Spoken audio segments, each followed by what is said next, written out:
Halloween forever.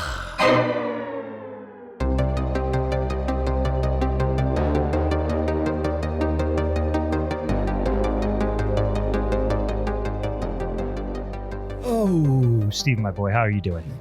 I'm good, Brian. It's almost Thanksgiving. It's almost Thanksgiving, radio. It is, and for that very reason, Steven, I've got two Thanksgiving jokes for you. I'm going to let you pick your favorite, all right? Okay, Duke. All right, first one. I'm going to start out mild. I'm going to get a little more blue, a little more saucy, okay? So, why did the turkey get kicked out of the football game on Thanksgiving? I don't know, Brian. Why? Because he tripped a fan. Ah. Yeah, okay. Tryptophan, Yeah. just tryptophan. It's that chemical that if you eat a bunch of it in turkey, it makes you sleepy. Mm-hmm. Yep. Yeah, not the It's reaction I was looking for necessarily. We'll see how the other one goes. How about that? All right. So Thanksgiving. It's Thanksgiving at Jeffrey Dahmer's house. Aha. Right? Yes. His mother leans over to him and says, "Hey, Jeffrey, I don't know if I really like your neighbors." So Jeffrey leans back over, whispers back to her, "That's all right. Just push them to the side and eat your vegetables." Hey, yeah. Welcome, boys and ghouls, to a very festive episode of Halloween is Forever. I'm Brian. I'm Steve. I like that one. I like number 2 better. Number 2. You like number 2 better? Yeah. That was a little saucier, a little blue. I know how to play to our fans. So I just want to provide you a couple options there. I thought I had two quality jokes in the hopper. In any case, guys, it is the week of Thanksgiving. Hopefully y'all are getting the opportunity to spend some time with some friends, family, and loved ones. And maybe you'll get an opportunity to get off work for a couple of days. That'll be nice too. And eat some food and drink some beer and make merriment, watch a parade, maybe watch some football, that sort of thing. We are taking this fine opportunity as the year kind of winds down to start talking about what our favorite flickies of the year of our Lord 2024 had for us. So, we're not necessarily going to talk about all movies we talked about on the podcast. In fact, hopefully we'll primarily talk about movies we didn't talk about on the podcast. But undoubtedly there'll be some overlap there. So, we're not going to put them in any, specific order necessarily, right, Steve? But we are just going to talk about some of the movies that we liked. I'm sure I got a healthy list here. I'm sure you do as well. And it seems highly likely that quite a few of those are going to overlap. So we'll just kind of go down and talk about them as they come about. How's that sound? Yo, sounds good to me, Brian. Sounds like a plan. Well, I will say this too, guys. There's going to be some spoilers, and we're going to be talking about a lot of movies. Now, we're not going to talk in-depth plot synopses, obviously, on all these movies. We're talking about some highlights, some things we liked about them, maybe some things we didn't like about them, perhaps. But there's probably going to be some spoilies here or there. So, just going to give you a little heads up now, just in case you haven't seen any of these movies. You can pop forward a couple of seconds in the old podcast if you feel so inclined. We'll try not to get too deep on all that mess anyway. Yeah. But before we do all that shit, Steve, you drinking on a beer over there? I know you is. What are you sipping on? I'm drinking on big beer. I'm drinking big on old big old beer, and it's been sitting in the fridge for a long time. Been aging it, but it's like kind of the perfect just moment for this beer. Because we're peaking.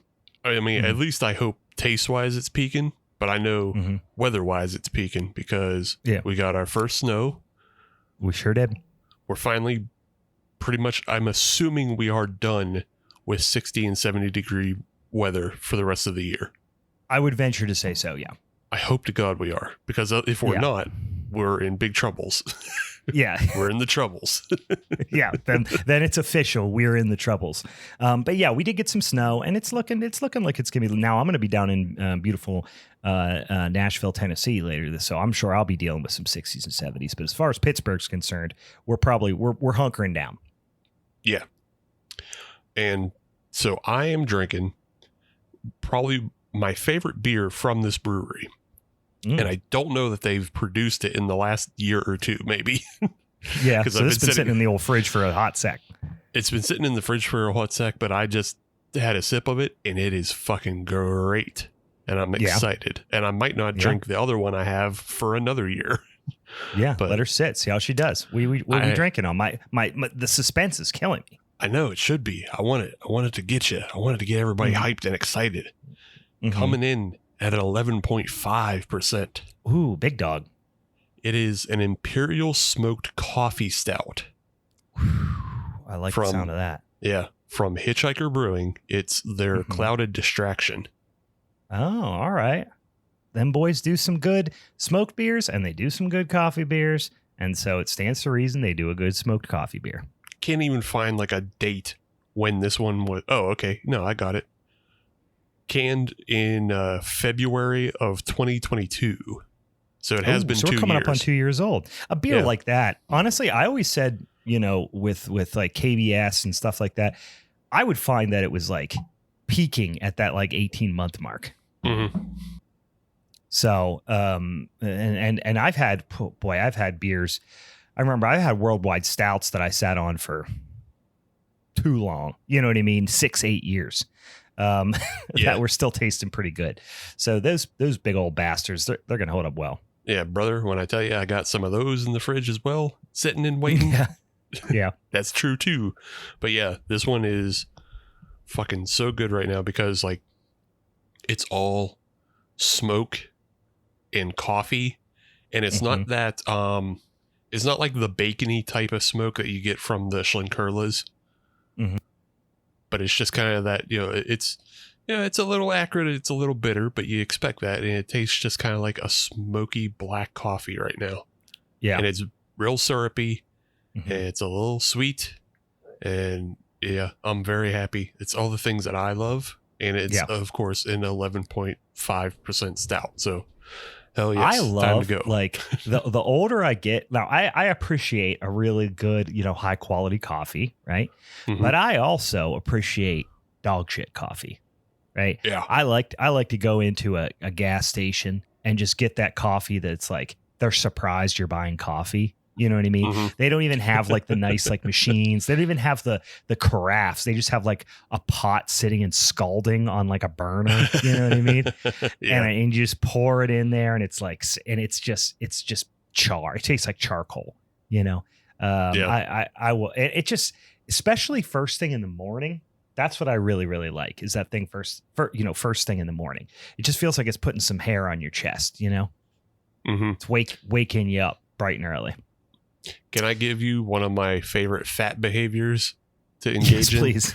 Yes, please. So there's a gas station not too far from me, and I don't know like even what brand the gas station is.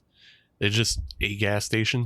It just says in white. I'm just imagining a white sign, black letters, gas station. Yeah, like it's not a Cohen, and it's not like a BP or anything like that. So I don't know what category it falls into, but they have the coffee that it's just called Smokestack. That is just like, yeah. I've seen that before. That's actually not a bad coffee. Yeah, it's not terrible. And so my favorite fat behavior is to get a Smokestack and then a Turner's chocolate milk. Oh yeah. And then just use the chocolate milk as the creamer in the Smokestack. Buddy, that is some misbehavior. That's when it's time to get down. Yeah. I dabble in some. I usually don't like I like my coffee bitter and nasty. And like I said, I wanted to make my nuts shrivel up a little bit, go up inside me a little bit. But I do occasionally, like, y'all know this about me, I will fuck with some pumpkin spice creamer. I also will fuck with some peppermint mocha around this time. Oh yeah. I love peppermint anything, but a peppermint mocha creamer in some dog shit coffee, I will absolutely fuck with. Speaking of stouts, Steve, your boy's getting after a stout here tonight as well. Ooh, and it's a new one. What you got? I am drinking on not quite as big as yours. This is a 6.5%, so it's not little, but this is, I think, a brand new one. This is Victory Brewing Company from beautiful Downingtown, Pennsylvania, and they have a beer out called Layered Up, and they just call it a winter stout. All right. I just took a sippy of it. Have not tried it yet, and I will tell you, pleasantly surprised, because the descriptor on the back is very fluffy. It doesn't tell us jack shit about it. The beer is called Wintertime Stout, layered up Wintertime Stout. That tells me nothing. Right. I was worried it was going to be a little on the sweet side, but I was like, you know what? If it's a milk stout, I'll fuck with it, right? But no, even better. This is drinking just like a regular ass old American stout. I fuck with that beer. Actually, it reminds me a lot. You know what it reminds me a lot of is Founder's Porter. Oh, okay. Which is a straight up American stout. I think we've discussed before. It is. I joke that Founder's Porter is maybe the best American stout now that Sierra Nevada isn't bottling Sierra Nevada stout anymore. Yeah. But damn, that is fucking nice. That is nice. That is the exact type of stout I like. Bitter, got some hop character to it. Still plenty of char and not too chewy. Like it's dry. Yeah. Fuck, that's nice. I think we were talking about it, or I was talking about it with one of our patrons, James, maybe either last week or like 2 weeks ago. Oh, that was when I couldn't get my computer. I was spraying WD-40 in my hard drive to get my computer to work. Yeah, it was one of those times we were kind of like waiting for you, and James was telling me about like some local beers he was drinking. I was telling him about some of the winter stouts around our area, and so I was just wondering, like, how does this Victory layered up compared to East End Snowmelt, which is a very kind of like it's also labeled just as like a winter stout. I think they might even just call that a winter ale, because that is like a aggressively hopped, I would almost call that closer to like a Cascadian dark ale or a black IPA. It's not full on black IPA, as it's not that as bitter, but it's quite hoppy, and it's like a deep brown, and it doesn't have a ton of roast. It's more of that like toasty nutty with a little bit of a roast angle on it. This is this is definitely richer and darker and more roasted malt forward. Okay. Whereas that definitely has some chocolatey notes, some coffee notes, but it tastes more of lingo, which I get it, but like that tastes more of like brown malt or maybe even a small amount of like chocolate malt. This tastes like roasted barley. Okay. So this, you have that nice, maybe even a little bit of, not maybe, I would almost guarantee there's a little bit of like black patent malt in that too. So you're getting that like ashen, a little bit of that ashen char thing. But it has some nice hop character to it, but it's not, I would say it's not as aggressively hopped as Snowmelt, but it's a little bit more stout richness, a little bit more in-depth roastiness. Okay, cool. And definitely a little bit more body. Definitely more body. I don't know, what is Snowmelt? It's not low. I think it's 7%. I think it's higher than this. No, I think what I say this is 6.5. I think Snowmelt's at least 7. No, I thought Snowmelt. Yeah, no, Snowmelt is 7. Yeah, you're right. Oh, there. Yeah. Yep. I love that beer though. I haven't picked any of it up this year yet. Gonna grab me some of that sumbitch. Yep. Yeah. But if I go to JR's, I think I'm gonna make a JR's trip because I'm pretty running low, and I want to get. I know they always usually have like bottles of the seasonal Southern tiers. So I gotta I think they have like a pecan type thing out right now as well for the holidays. Yeah. So I want to see if I can get a tiramisu and a pecan, and then if they got that Victory layered up, I'll probably pick that up now. That's where I got this, was at JR, so I know they got it. Okay. Well then, away I go this weekend. It's on the front side of the, how you go in the craft store and there's like that little island on the left. It's on the side facing the cooler doors. Well, where all the Victory is, you know where the fuck it is. Sure, anyway, for everybody who knows JR's. JR's in beautiful Rochester, Pennsylvania. The most local discussion we've had in a long time. It is. Hey, you know where that is in JR's? Hey, not where JR's is. You know where that one aisle in JR's is, that one section. Listen, I fuck with JR's. I love it. I love it over there. You can go over there, get a big ass thing of pickled eggs, so many different flavored chips, weird hot sauces. I love it. JR's local hot sauces, very good at that. One last beer thing before we move on. I was looking for that Von Trapp that you had from last week. Oh yeah. But I didn't go to JR's. I was at another distro. I was up in Moon, and did you get a Moon poppin' beer? Yeah. Yeah. And they only had the Von Trapp Radler, which was okay. That's fine. But while I was in there, I discovered, I've never looked for this beer in a long time, but just, being in that distro, I come across that Lion's Head is still out there. Oh yeah. And Lion's Head is still, for a 12 pack, $7.99. And I was like, fuck yes. Even in Joe Brandon's America. That's a hot price. That's a hot price. I have not had Lion's Head. I want to say straight up normal Lion's Head, like Lion's Head Lager or Lion's Head Pilsner, whatever they call it nowadays. Mm-hmm.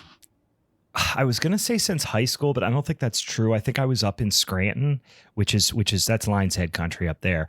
I was up in Scranton probably 12 years ago. And I remember going to a pub that had like 5 or 6 different Lion's Head / what is there? They used to have like a craft brand that they brewed there. It did. It's called It was like start with an ST. Yeah, I can't remember it. And they had a couple of their beers there too, and it was like a golf course, type of. It was like a restaurant at a golf course, like a 19th hole type of place. Mm-hmm. But it was wintertime, I remember, because I was looking out the window, there was snow on the ground. But it had this really cool, like old school 70s style, like the bar was lower than everything else. Like you walked into like floor level, and then you stepped 3 steps down into the bar, almost like one of those old school 60s living rooms, 50s, 60s living rooms. It was conversation pit type ass. Yeah, it was pretty sick. But that was probably the last time I had Lion's Head. So I'm eager to learn how the Lion's Head is drinking for you. Yeah, I mean, I didn't pick it up. I just saw it. Oh, you didn't? Oh, I thought you said you got it because you couldn't afford. You couldn't avoid the $7.99. You just couldn't let it go. No, I just saw it and I got excited to know that it still is that price. Of like, it just the price point never moves. I never had a problem with Lion's Head. I will tell you, Straub is dog shit. Yeah, but I will because it's cheap too, right? It ain't that cheap. But, once upon a time when you'd find it really cheap, I would get some Straub. And I remember I got a 2 30 packs. Actually, it was the first time we went out to the very first Joe Bob's Drive-In Jamboree out in northeastern PA at the Mahoning. And I took 2 30 packs of that. I took a bunch of beer, but among them was 2 30 packs, one of Straub Amber and the other one of Straub Light. Yeah. And they were both the most miserable diacetyl bombs ever. Yeah. And like we were partying with people, we were playing quarters, you know what I mean? Like it was hot as fuck out the one day and we're just hanging out with people. And I was like, hey, have some beer or whatever. Cause we were up in Straub country pretty much. And people were coming from all over and they were like, what's this beer, Straub? I was like, it's just like a local, like cheap lager beer.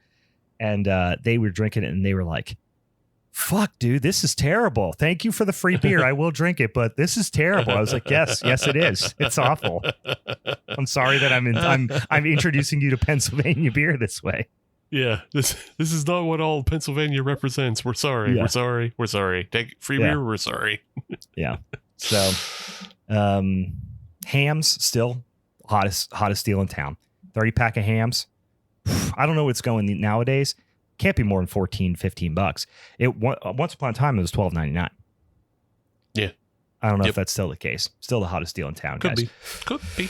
All right, so we got one more thing we get into before we start talking about our 2024 faves, guys. We need to talk about what we're going to be doing next week.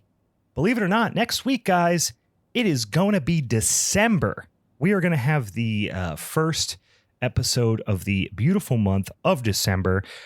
Monday, December 2nd, we'll release our December Showdown. And we do a little thing called Secret Satan around here because this time of year, Jesus gets a lot of press. A lot of people talking about him. A lot of people talking him up. A lot of people saying he's the reason for the season. I say, kiss my ass. I'm here to raise some hell, to hail Satan, to do some sex magic, to fuck shit up. And Steven, is there a better time to kill God than around Christmas time? If we get an opportunity, we need to pull the trigger here. Yeah, no, in all things, if you have the opportunity, pull the trigger. Yeah, it's a good day to kill God. That's what I always say. Hail hey, raise hail, praise Dale. First of all. Yep. Second of all, it's a good day to kill the god, and I'm holding the number 3 up to the Intimidator, looking down from heaven. Like I said, I'm trying to kill God. For some reason, still believe in heaven, still believe Dale's up there, so I raise that 3 up high. You know what I mean? Yep. I've been working on a shirt, and it's like it just sits like I don't know. I have to draw it, and drawing is hard. Yeah. But I've been working on a shirt, and the idea has always been raise Dale, praise hell. and it's like zombie Dale Earnhardt coming out of the ground. Yes. Yeah. And it's just like I'm just trying to figure out like what is the design exactly that I want. Yeah. And then but it's just like I just gotta put it'll get done now that I said it. He's wearing the old school black, red, and white Goodwrench fire suit. Mm-hmm. He's got the That's tall how he trucker. was buried. Yeah, he was buried in the fire suit. I hope so. Yeah, he's got the tall trucker hat on, perched on top of his head. He's got the fucking shades. He's got the stash, but otherwise he's a skeleton. He's a skeleton. Yeah, he's a skeleton. He's coming up out of the dirt. He's holding a 3. He's got a thought. He's got a word bubble that says, if he ain't rubbing, you ain't racing, something like that. Mm-hmm. And so we're raising Dale. Right. But we're also praising hail. Yeah. Praising hail. See, my idea was to have like similar to what you were just describing, but like it's a couple like necromancers, druids, like around the grave. And so like one has like a book open and the book has like magic going. And then the other druids are holding up the 3. And then you just see the front of that Goodwrench Monte Carlo coming up out the dirt. Maybe, number 3 on maybe it's the Monte Carlo, or it's maybe the whole car maybe is coming up from hell because he got buried in the car. That's the assumption. Oh man, yeah. So I love it. I love it. That's what it's the name. It's the reason for the season, as far as I'm concerned. So whenever we're talking about our Christmas festivities, we're doing not a Secret Santa. We're doing a Secret Satan.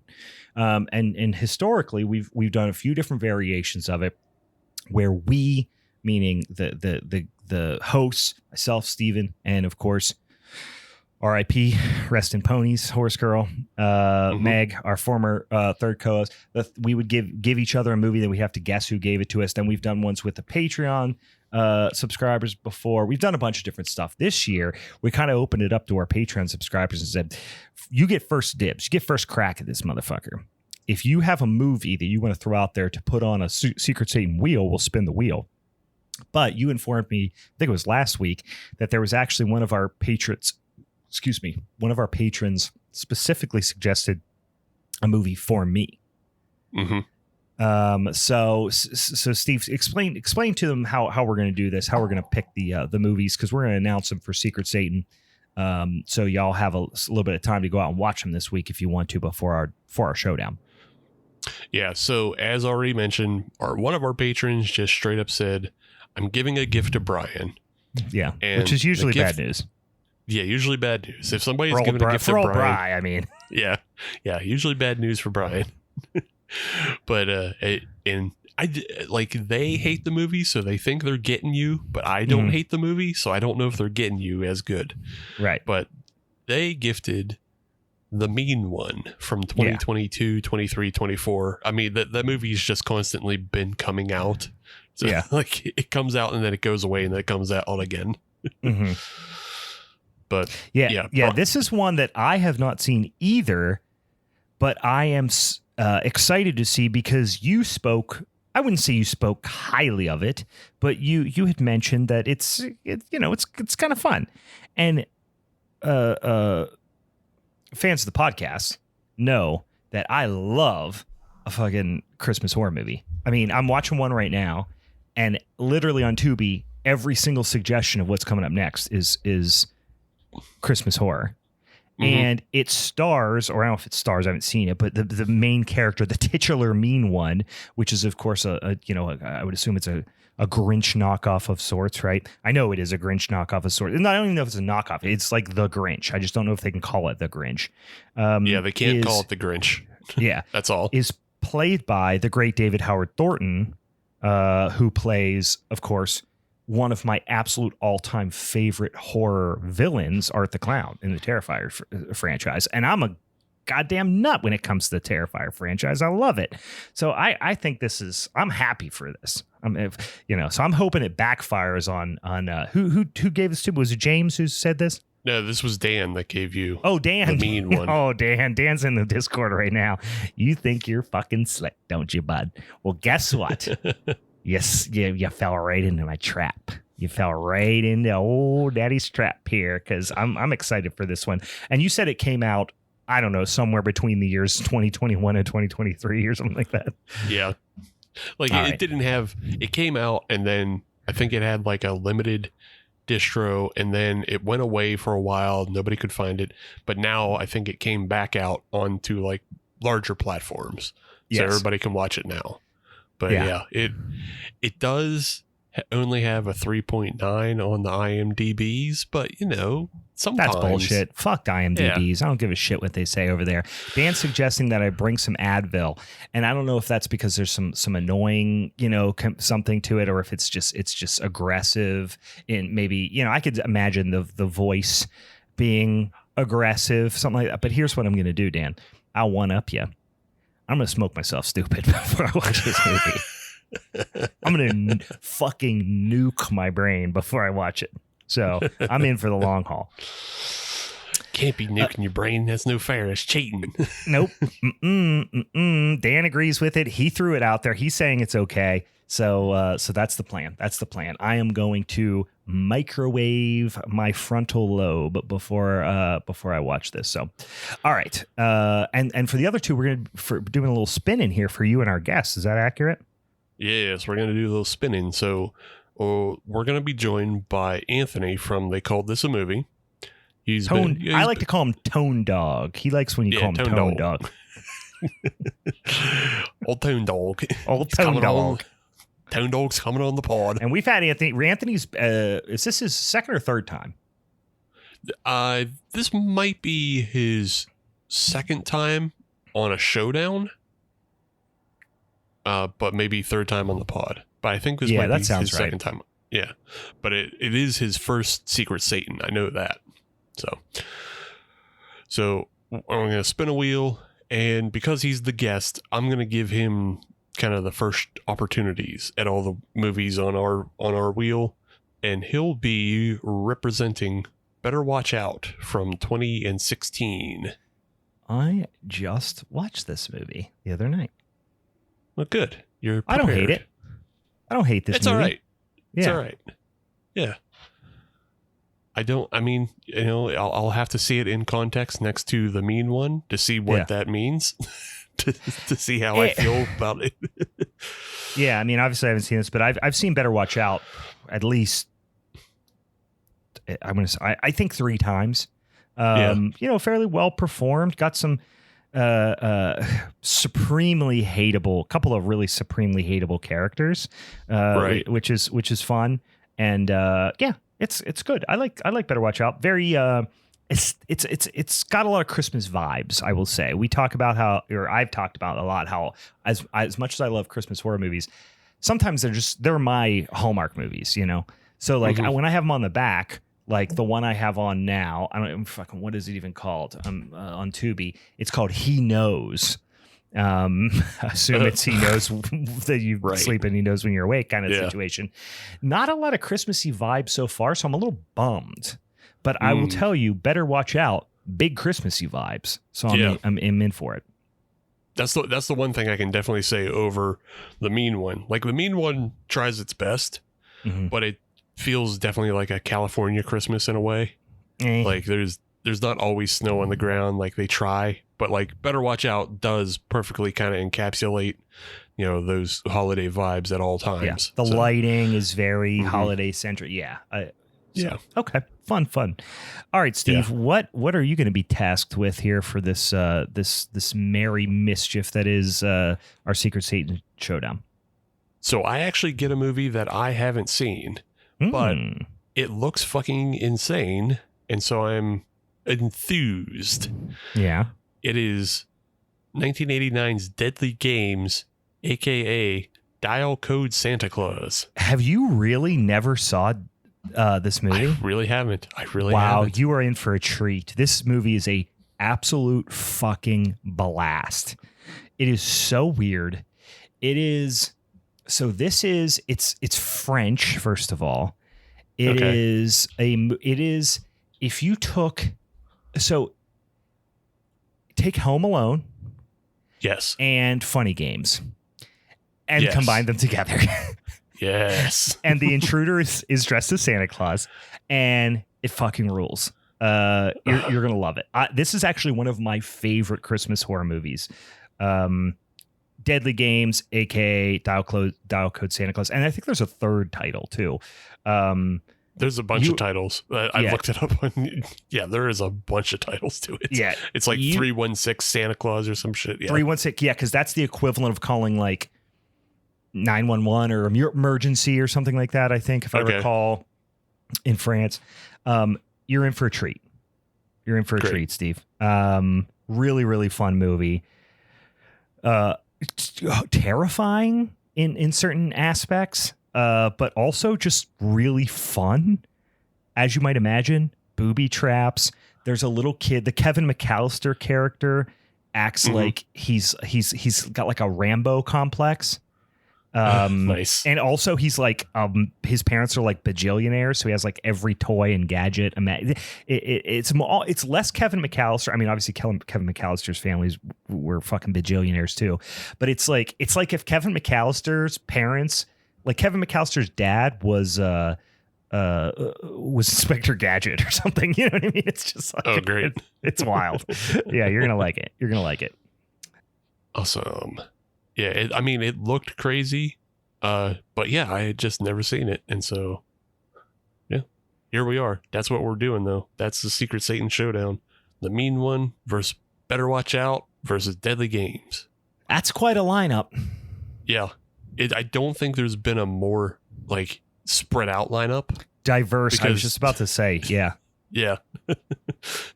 Join us next week for that shit, because it'll be fun. That is going to be mighty festive, boys and ghouls. So come back around next week and listen to us talk about those three movies. It's going to be a motherfucking Yuletide slobber knocker, guys. All right. Last thing I will mention here is, of course, two things. One, if you want to follow us over on the social media because you want to see some spooky ooky shit all holiday season long, go over and follow us on Instagram. On not really so much the X anymore. I think we made a conscious decision to just leave that tire fire behind. But you're over on the Blue Sky. You're on the what is it called? Switch. Threads. Twitcher, Threads. That's it. Threads, of course. Threads, Facebook, all that stuff. Check us out over on the social medias, or if you want to shoot us an email because you got some sort of request or some suggestion for a Minisode or a showdown topic or something, you can email us halloweenisforeverpod@gmail.com. And then if you really like this old podcast we've been doing for a hot sec, you can go over to patreon.com/HalloweenIsForever. Steven, tell them all the fun shit they can lean into over there if they want to give us some of that paper money every month. Well, you're too late to suggest movies for the Secret Satan Showdown. But You that's fucked up something once. you can Don't make once, it. so you missed Don't out. make it a mistake twice. Yeah. Yeah. But if you get in on it now, you can be there when it comes back around next year. Mm-hmm. You can get that. You can suggest your movie when it comes back around next year if you're sitting on one, but you fucked up now. So yeah, live with sit that. in your shame. Sit in your dirty piss pants. Your shame piss pants. Sit in it. Then pick yourself up by your pissy britches. Get over on the Patreon and say, I'll hit it around next year. I like to imagine it's like Santa Claus piss pants too, like the wet, sopping wet. Like the piss has turned cold because you've been sitting in it so long in your fuzzy red pants with big black boots. You're just sitting there mad. You got piss in your shitty boots that are only vinyl and go over your other shoes, and that's your fault. This is all your fault. For shame. But in the meantime, you can also enjoy all the reviews and recos we put up. You can enjoy getting in the Discord. You can suggest movies throughout the year on other things. Mm-hmm. And you get exclusive podcasts every month. Yeah, we do a little thing over here. Well, Steve, once upon a time, had this brilliant idea where when we started our Patreon, he was going to make me watch all the Fast and the Furious movies, every single one of them. I had only ever seen the first one. We watched all 10 of them. We recorded our Patreon exclusive podcast series called Families Forever, which was very, very fun, but it does not outweigh the emotional trauma and frustration and blood loss and various other fluids that I lost as a result of having to watch these motherfucking horrible movies. So as I guess so he can, feel at least 1/10 of the pain that I felt, I'm now making him watch a bunch of god awful right-wing Christian propaganda horror movies that tell you why you're going to hell and why you need Jesus in your life and all that stuff. And it is very, very fun. We are actually about to record our November episode here, and we are going to be watching a little ditty from the year of our Lord, 1997, which was a very weird year for media. A lot of weird and wonderful things came out in 1997. This is a little weird, but not at all wonderful. We are watching a 38-minute, I don't know, I guess short film called Invisible Enemies. Yeah. And it is batshit bonkers in the most 1997 way possible. So we're going to talk about how dumb that is and how much we hope that the filmmakers are drug out in the street and run over and, shit like that. So it's a lot of fun. So give us $5 a month. You get all that stuff and you get to come over. Oh, also you can hang out with us here in the Discord as we record live, which is a lot of fun. We always love it when our friends are here on the Discord. I will say, you were talking about how Invisible Enemies is very 1997, and boy, oh boy, if I couldn't stop thinking about how this film was like a FMV like game of that time. Yeah. So yeah, you want to tune in for that episode and tune in for all of them because they're all fun. And we're coming back up on the Switch, Brian, where it goes back in my teens. We are not far from, we did 10 episodes of Families Forever. What episode is this going to be for what we call Youth Group is Forever? What episode of Youth Group is Forever is this going to be? This is episode 7 of Youth Group is Forever. Okay, so that's we're coming back up on the Switch. And brother, when I tell you, I've already chosen what's going to happen next. I can tell when Steve's up to no good because he starts talking to me like he's goddamn Hulk Hogan. So call me brother. Brother, let me tell you, brother. Let me tell you something, brother. So I'm going to start pulling out the big guns here in the last 3 months because I only got 3 episodes left after November. So I've got 2 that I know for sure I'm going to do. And then I have about 5 more movies that I got to pick the best of those 5 really to finish with a flurry of activity here in the last one. And really, ultimately, hopefully convert Steve, to accept Jesus Christ as personal Lord and Savior. Yep. Maybe. Possibly. Hasn't happened yet.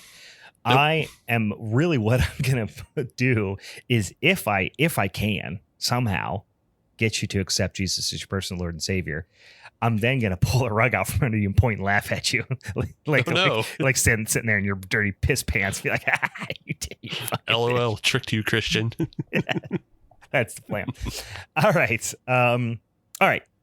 Let's get into these movies because this is going to be a fun conversation because I have 1, 2, 3, 4, 5, 6, 7. I probably have 25 movies here. We don't need to talk about all of them. I know that there's at least 10 we're probably going to share that we both really liked. But maybe we just kind of go back and forth and we talk about, we put on a movie and then, if the other one says it, we can cross it off the list and then just, talk about why we liked it and, where we think it ranks amongst the best of the year.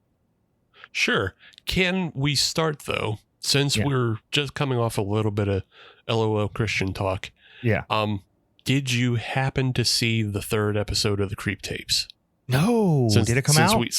Yeah, they're coming out every Friday, and so now they're on a one episode every Friday. Oh, I didn't realize. Okay, that makes sense. I didn't make the connection it was going to be every Friday, but no, I have not seen it yet. But I'm going to watch it tonight because we talked about it last week and fucking loved the first 2 episodes.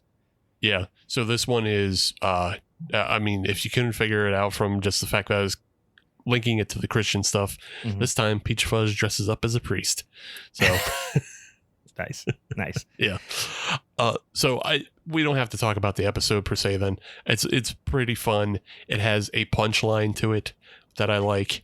Yeah. But the one thing I did want to bring up that is just like a funny little thing that I noticed is in the opening credits when we're looking at all the tapes in his collection. Yeah.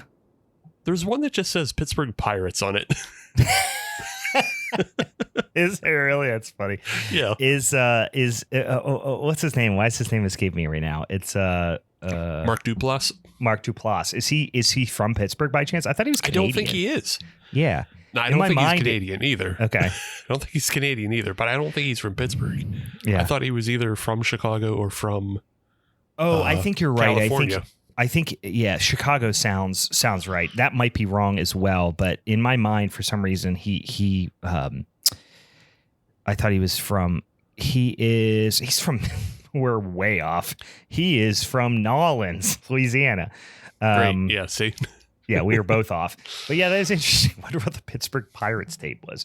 Kind of trying to think. He's 47 years old, so it's not even like. Yeah, it's not even. I guess he could have been a kid in like when the Pirates lost that play at the plate to Sid Bream against the Braves. I don't know why would he be a Pittsburgh Pirates fan? Who knows?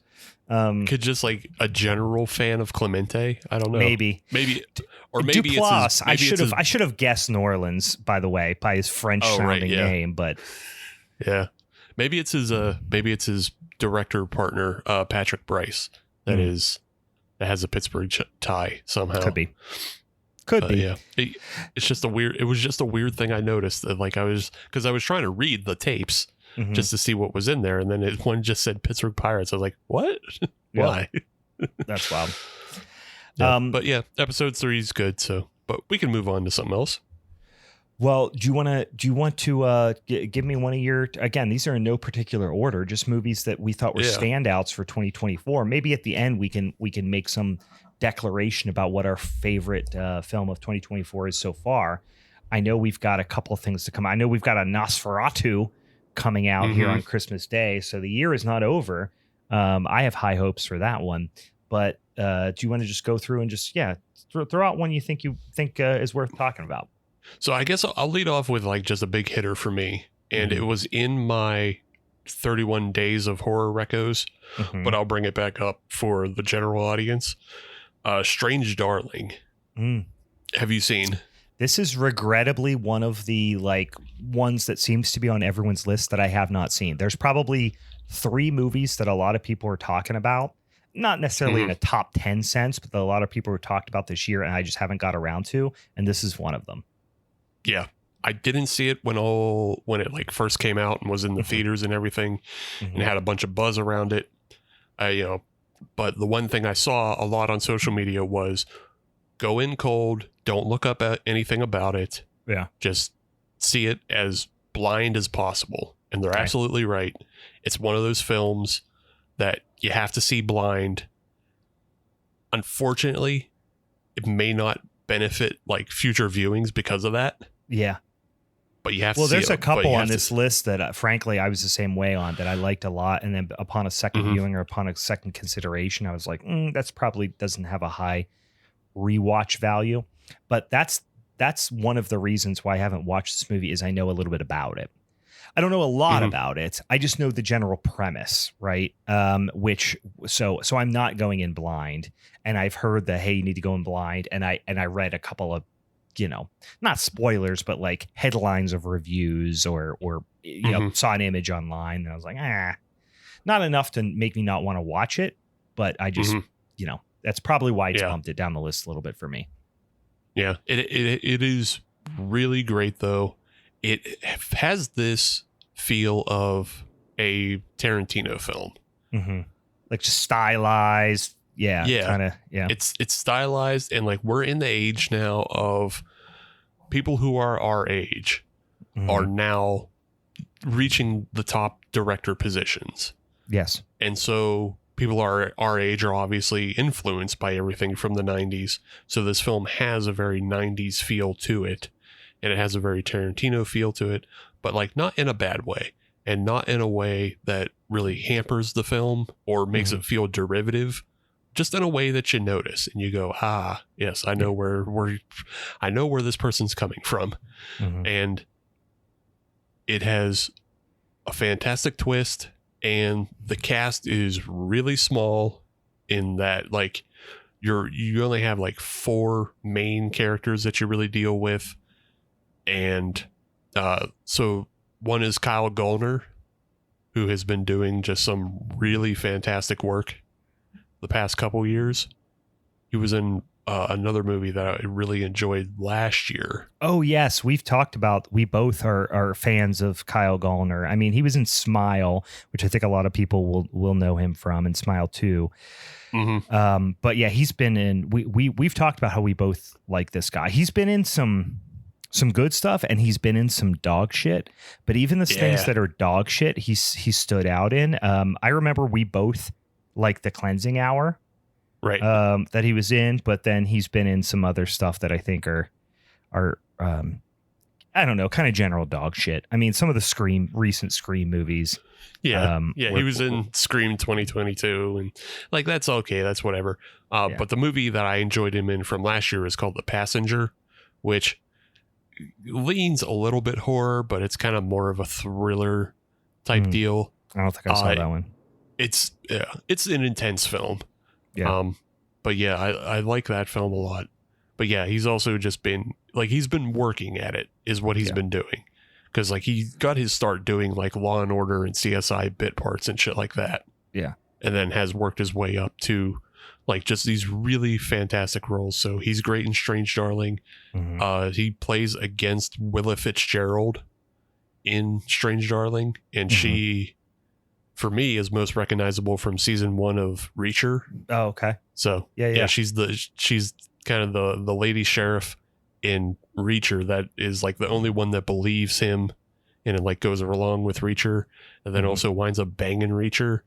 And it's just a very funny scene when they for Christ's sake, who's not going to bang Reacher? Come on, no, of course.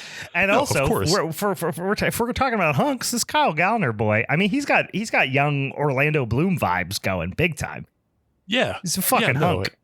She gets a lot of hunks, but it's just the sex scene in Reacher is hilarious because they're in the shower and it's filmed from a top angle, so it's literally just Reacher like enveloping her against the shower wall. He's too goddamn big. Yeah, get out of here. You look like a fucking giant monster. Yeah. He just like swallows her up, and it's just like, okay. It's like when you drink the potion. He looks like the non-purple version of what happens when you drink the potion in Zombies Ate My Neighbors. He's too big. He's too big. Yeah.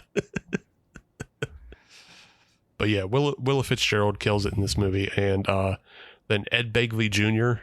and Barbara Hershey also play some smaller bit roles in this, and they're also, obviously very fun. So yeah, it's the movie is fucking great, and the weirdest thing about it is the director of photography is Giovanni Ribisi. That's not, he could have gave me a week to guess names. I wouldn't. You wouldn't have. Came out of my mouth. Yeah. Yeah, we would have been sitting here just all week if you just like yelling names at me as I'm eating meals and just going, nope. I don't know why. He kind of is like, feels like he would, maybe it's the little tiny didn't he have the little tiny mustache for a second? I feel like that they run in those same tiny mustache circles. Maybe it's possible. One of my favorite characters. Yeah, exactly. One of my favorite character guys. Like he's great. He plays a put upon guy really well. He plays like a little like rat scumbag so well. Yeah. He plays a twitchy guy very well. Twitchy. Yeah, that's a great adjective. Yes. Love Giovanni Ribisi. Yeah.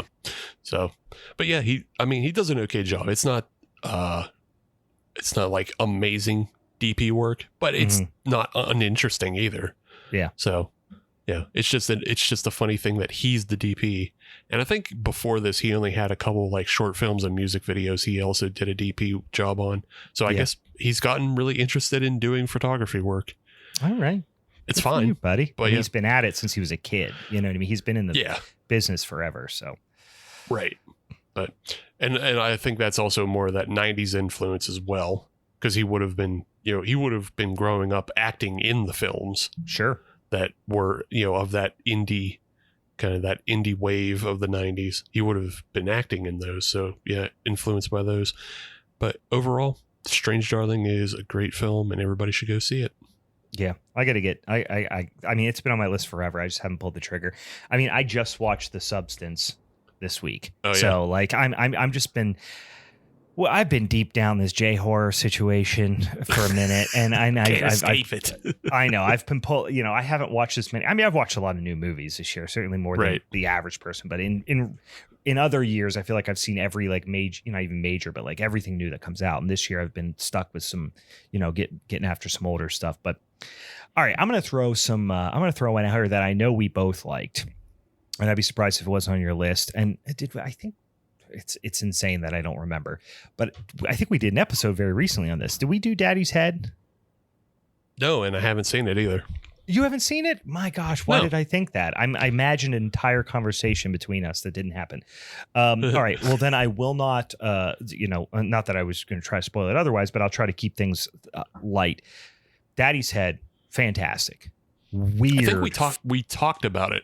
Yeah, we talked about it on our previous episode, but yeah. We didn't. I didn't watch it. All right, got to check this one out. This is directed by Benjamin Barefoot, not to be confused with Bigfoot Benjamin. Very, very close. But Benjamin Barefoot. He did Double Date in 2017, which I did not see. Not a lot of other. I mean, he's definitely got some credits, but not a ton of things that I'm super familiar with. And 1, 2, 3, 4. I mean, yeah, mostly shorts. I don't know a lot about this guy, but this is I think it's a British production. It stars Julia Brown, who has been in quite a few things. I think most of which are British, so that's why I think it is a British production. Yeah. Mm-hmm. And I'm not even going to set up too much, but she's one of the main characters. There is a kid in it who does a great job. He's a really good child actor in this, but he has this really unique balance of like, he starts out where you're like, this little like rich douchebag, you know what I mean? You just don't like him. He's got he's got annoying hair. And then eventually you really start to feel for him and get connected with this character. And it's really a testament to his performance. And he has perhaps the most British fucking name I've ever heard in my life. Rupert Turnbull. That's the actor's name. The most British name of all time. But he does a tremendous job in it. Basically just name that child Terry's Chocolate Orange. Yeah, it's the most British name I've ever seen in my life. I'm going to try to set it up without spoiling anything. It is a relatively small story, but it has cosmic horror elements to it. If this was based on a Lovecraft story, you wouldn't be surprised to learn that. Sure. It has some really striking memorable imagery, which I'm a sucker for, because I will say I've seen other stories that have some similar themes for sure, but not done exactly like this. And there's a couple of images that are just going to get seared into your brain from this movie that are impactful enough for me to make it really, really memorable. And like I said, you start caring for you, whether you like them or you dislike them. And it does change throughout the movie. You care about the characters, whether you are rooting against them or for them. You care about the characters, which so it's a great story. It's extremely well shot. yeah, I don't even want to say anything else because it is weird. It is surprising.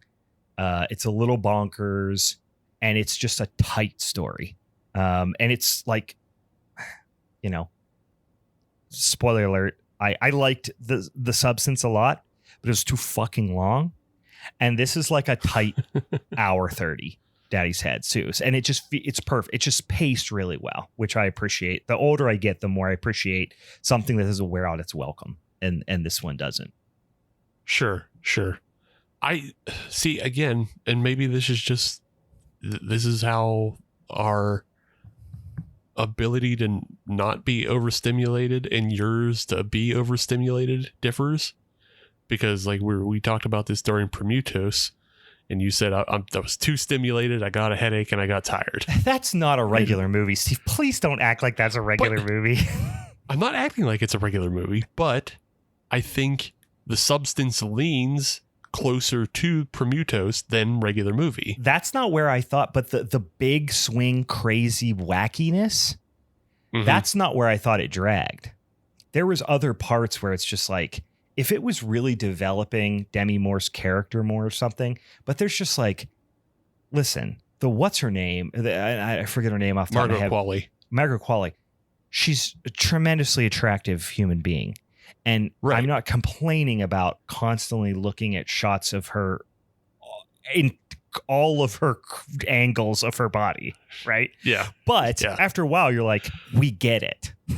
But that's why it's overstimulating. Because it is just like that whole film is meant to be overstimulus. Yeah. Is because you are constantly in these extreme close-ups of her bathing suit area is the only way to explain it. Like, because it's not just her butt.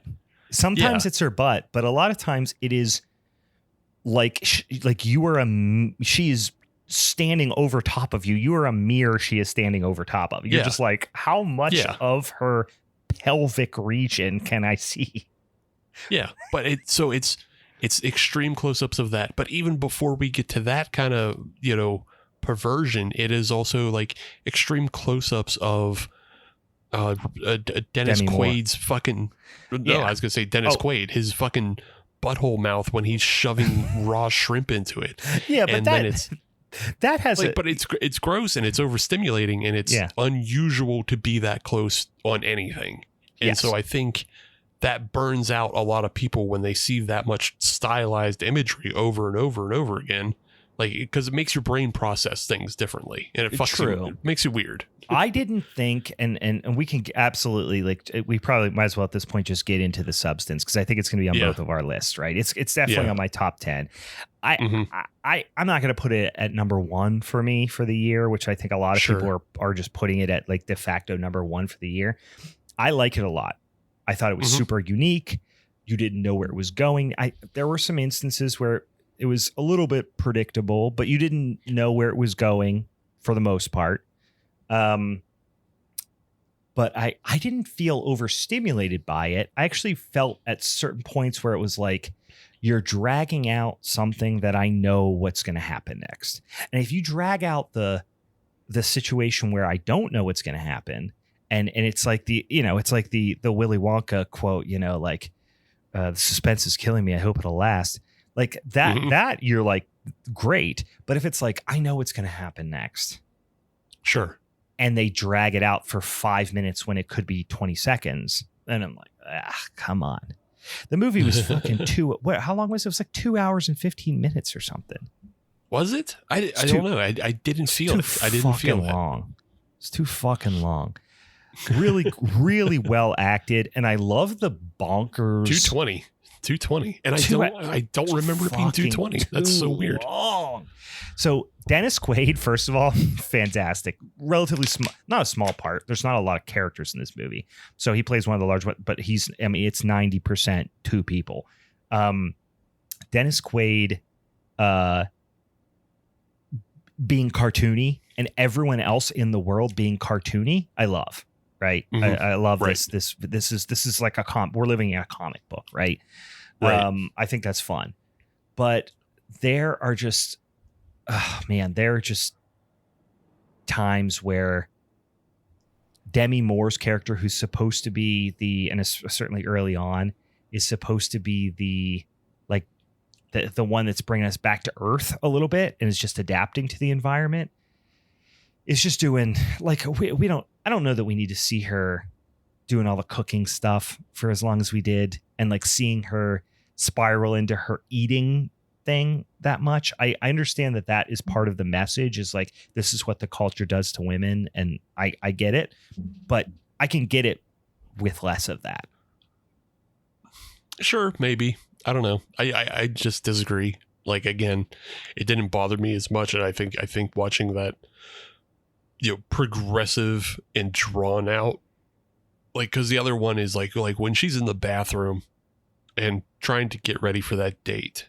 Oh, with fantastic scene with that fucking loser, like, well, and she's getting so much from him being excited. Yes, that was a fantastic, and across the board, Demi Moore fucking killed it. I mean, what a performance. I remember before I saw this and you were preaching, you were preaching to me about how great it is. I was like, the fuck do I want to see a horror movie with Demi Moore? Well, yeah, you know what? I can take that comment, stick her at my butthole, because she nails it. But I'm not talking about that scene. That scene's tremendous. No, but I think it just goes hand in hand with like the cooking scene. Is like, it's still that same, just like being worked over by your emotions, and like your internal, like just like your internal like non-confidence in yourself, and because she's ultimately beating herself up, which, there's two characters, and it's, and if you want to say it's the id and the super ego, or if it's the ego and the super ego, I forget which or which, but or if it's just like your inner voice and the way you view yourself versus the way other people view yourself. Like, there's a lot of different ways it can be perceived, but it's just, it feels like at one point, especially when in the moment of like final, I don't even want to say retribution, but like when the collective public who have abused these women are getting their comeuppance to a certain extent, at least. Right. We're hearing voiceovers of the bad things they said to her and stuff. And I'm just like, the spoon feeding is unnecessary, I guess, is what I mean. Yeah. It just feels like things, the themes are being spoon fed in a way that are unnecessary because they are very at the forefront. There's not a lot up to individual perception here. Like, we get the message, and it's a great message, and it's artfully done, and I love it. But it's just like, all right, we get it. You don't have to spoon feed it to us. That was always one of the biggest criticisms of the film, of it being just like spoon fed, but for for us, not to sound snooty about this, but for us high-minded art individuals who or fucking movie dorks, however you want to say it. Yeah, movie dorks, art-minded people. We consume art, we view art on various platforms, and we know how to kind of break it down and read into subtext, and even create our own subtext that maybe the artist didn't intend. Yeah, we can all do that. There's a huge amount of population that can't and doesn't and won't. But does it make it a better movie to dumb it down for? No, I think it makes it a more accessible movie. Yeah. And I think by dumbing it down, like it's a choice the filmmaker made. Yeah, it is. Yeah. But by dumbing it down, the filmmaker gets to maybe introduce the other arty elements that we like to a bigger audience, is what it essentially amounts to. Yeah. I'm being a snooty douchebag, and I'm the person who can sit here and armchair quarterback it and say, like, I don't care if it makes money because I just want it to be the thing that I want. And I guess I understand that the filmmakers have other pressures and that sort of stuff. Mhm. It's just I personally would have liked it better if it was 1 hour and 1 hour and 50 minutes instead of 2 hours and 20 minutes, and took some of the Sure. spoon feeding out of it. But overall, tremendous movie I will watch a lot of times. Goes absolutely batshit bonkers. One other thing, which I just watched it last night, so Mhm. I can't say that I don't know how I haven't processed the whole thing enough to know how I feel about it yet. I think this is one that's going to demand a second watch for me to really understand how I feel about it. And I know this is going to sound like I'm contradicting myself, because I always talk about I love movies that take big swings and go bonkers, and this Sure. does in spades. But the tonal shift of the third act in this movie is so wild Yeah. that it is fun, but it almost it becomes a black comedy.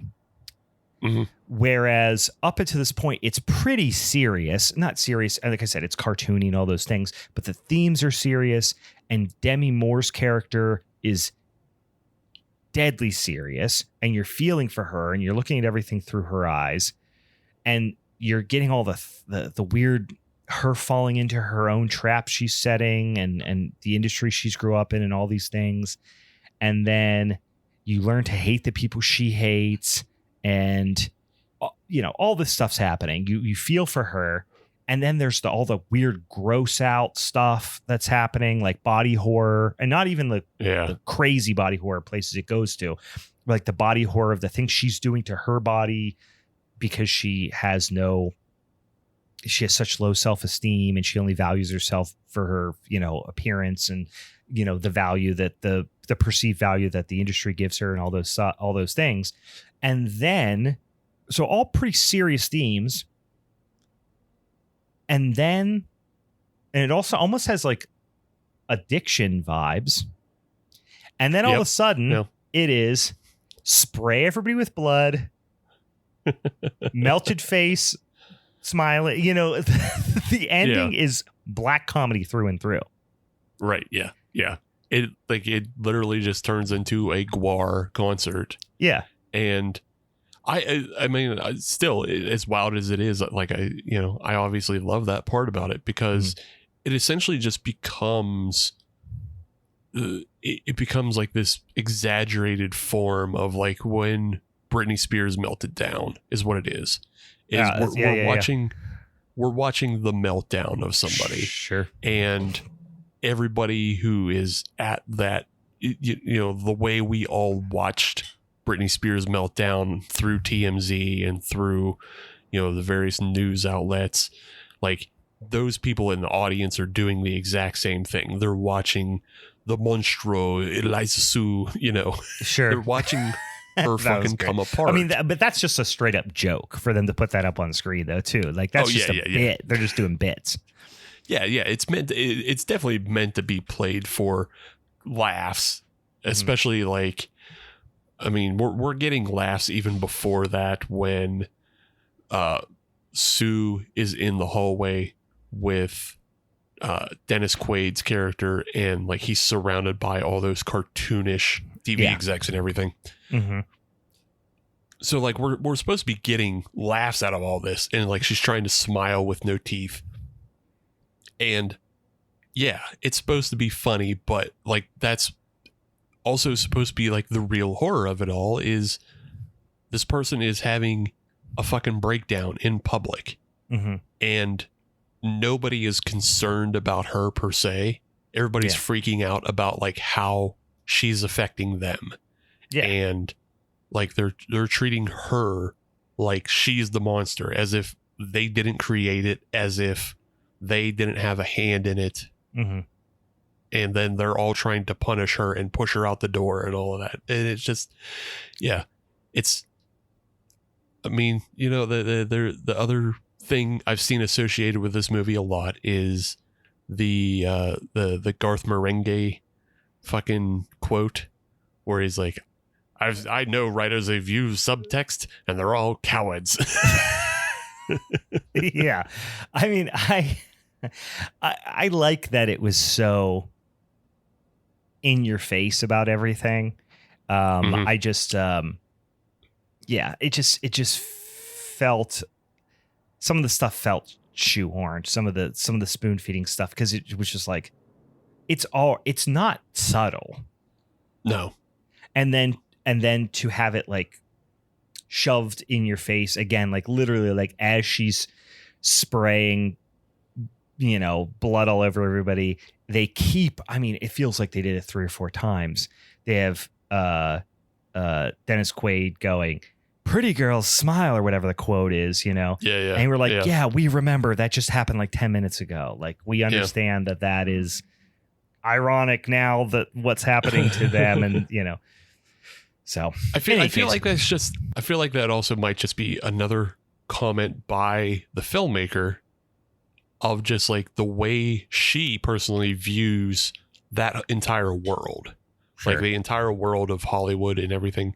She may just view it as everything is surface level. So why would she bake in, the kind of like context? Like, why would she bake in subtext for an audience that doesn't view things on that level? Yeah. For people who don't engage on that level, they're workout models and TV execs. They don't engage in deeper meanings of art. Yeah. So why would she put it in? So this is the most meta thing that's ever happened on the show, because this is you potentially adding intentions of the artist that may or may not be there about intentions that may or may not be there. Like, right. Or intentions that aren't there. So this might be intentions that aren't there about intentions that aren't there. So this is Inception level meta snobbery here, but yes, and that's how you engage with art. You engage with art by putting your own meanings into it. Sure. And until somebody corrects you, until the artist themselves comes out and says, "No, I wasn't doing that at all." Like there's there's those huge swaths of Starship Troopers fans who get so fucking pumped over the Starship Troopers killing bugs. And then that's them reading it at the very surface level. But everybody else understands that beneath that level is a commentary on fascism. Yeah. Like it's a very anti-fascist film, even though the good guys seem to be winning. You're not supposed to root for them because they have created this dystopian life where they are blaming bugs, and the bugs are representative of smaller minority groups that they start wars with so they can keep their citizens enlisted in wars, and they treat death like nothing because everybody should be just fed to the meat grinder for the system. Yeah. And so these are things that they're missing on the surface level because they're just like, hell yeah, Dizzy's so hot. Oh, hell yeah. That bug's guts are everywhere, dude. Yeah, fuck yeah. They blew him the fuck up. Got him. All right. We're going to talk about the substance the entire time. So let's get overall, I think I like the movie a lot. I don't know if I would call it my favorite horror movie of the year. Not because it doesn't have great horrific elements, not because it doesn't have great performances. I just think it at one point kind of went into black comedy with some really wacky practical effects, which are fun. And I wish it would have maybe I wanted it to personally to go a little darker, but that's obviously 100% a matter of my own, personal preference or where my expectations were. But I still don't know how I feel about the movie overall, but I liked it. I thought it was obviously super well done. Let me throw out one here because I actually think about this in a similar sense, and we won't get super deep into it, but I actually feel like I think about these movies very similarly. I don't think I liked it as much as I like The Substance. And I'm pretty sure this came out. I know it was released initially in 2023, but I feel like I got its theatrical release in 2024. I don't know, but it's Suitable Flesh. Oh, yes. Yeah, we did an episode on that one. Did we? Didn't we? I think we might have. But yeah, I mean, some similar themes of youth and of not vitality, but virality, maybe. I don't know. And trying to preserve something by any means necessary, I guess. And honestly, kind of similar. Not, I mean, Demi Moore's performance is like one of the more, and I'm not even saying like the actual physical performance itself, but just I'll say a ballsy performance, a very vulnerable performance. Yeah, indeed. For someone who has been, it almost felt autobiographical in a lot of instances. You know what I mean? Demi Moore being this like, very much like a sex symbol for as long as she has been, and then for her to put herself in that position and be as vulnerable as she has was just like, I don't know, really, really impressive. I don't think that Heather Graham did certainly nearly to the same extent, but nor did the performance call for it. But I just felt like there was a lot of similarities there. The whole time I'm watching this, it felt some of the quirkiness of it felt very much in line with Suitable Flesh. Yeah. There's definitely just some parallels there because, like they're both older women and, Debbie Moore just puts herself like on full display in every sense in Suitable Flesh, or not Suitable Flesh, in The Substance, because like, it's not just that like she's naked. It's also the way, again, it's back to those extreme close-ups of like, it's showing you like every pore and wrinkle on her body and intentionally unflattering positions and poses. Yeah. So like, she's putting herself out there completely. And then in a story that is also kind of damning in a way of like the way she may or may not have experienced life of, like being, because she was viewed as a sex symbol for a long time through the 90s. She may be feeling a lot of the things, and that also just may have attracted her to the project in the first place. Yeah. So. I mean, it feels highly personal, whether or not it is. She had to have, even if it isn't, you have to know that she took that project knowing that people would feel that it is autobiographical in a certain sense, Right. So even if she doesn't feel that way, she knows that people are thinking that, Exactly. Yeah. Whereas Heather Graham in Suitable Flesh, like, again, she was a sex symbol for a long time, and there's, a bit of commentary in there with, the way that like she's finding new vitality in life and like she's putting herself on display a bit and putting herself in like uncommon situations, as most of the time you would not see a woman, in her late 40s, early 50s in these basically softcore sex scenes.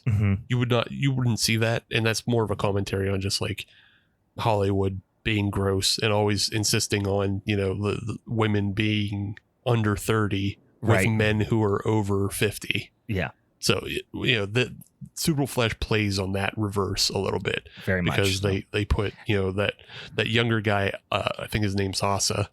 Judah Lewis, who is in his early 20s in real life. Kid was born in 2001, which is crazy. But he also looks like he could pass for 17. Like he's very baby-faced. Yeah. So he was basically born when Austin Powers, The Spy Who Shagged Me, or, whichever one. She was in Goldmember. Wasn't she in Goldmember? No, Beyonce was in Goldmember. You're right. You're right. She was in number 2. I can't remember what's the name of number 2. Austin Powers. It's oh my God, what the fuck is the number 2 one called? It was the one with it's The Spy Who Shagged Me. Yeah. Was it? Okay. Yeah. International Man of Mystery is the first one. Oh, and that's right. The Spy Who Shagged Me came out in 99. Yeah. So like he was born 2 years after, most of us know Heather Graham hitting her peak. Yeah. Like because it's either Austin Powers or Boogie Nights. Yeah. Which was even before that. that everybody like really remembers her for. So yeah, it's just it's a fun play that Suitable Flesh does, but they don't linger on, you know, the like, oh, isn't it weird that there's an old lady getting her rocks off? It's like, it's not like that. No, it's much more of just like, hey, remember Heather Graham? It's still fucking hot, dude. Grab at it. You want to crank on it a little bit while you watch this movie? Whoa, hey, what's up, bro? You want to crank on it?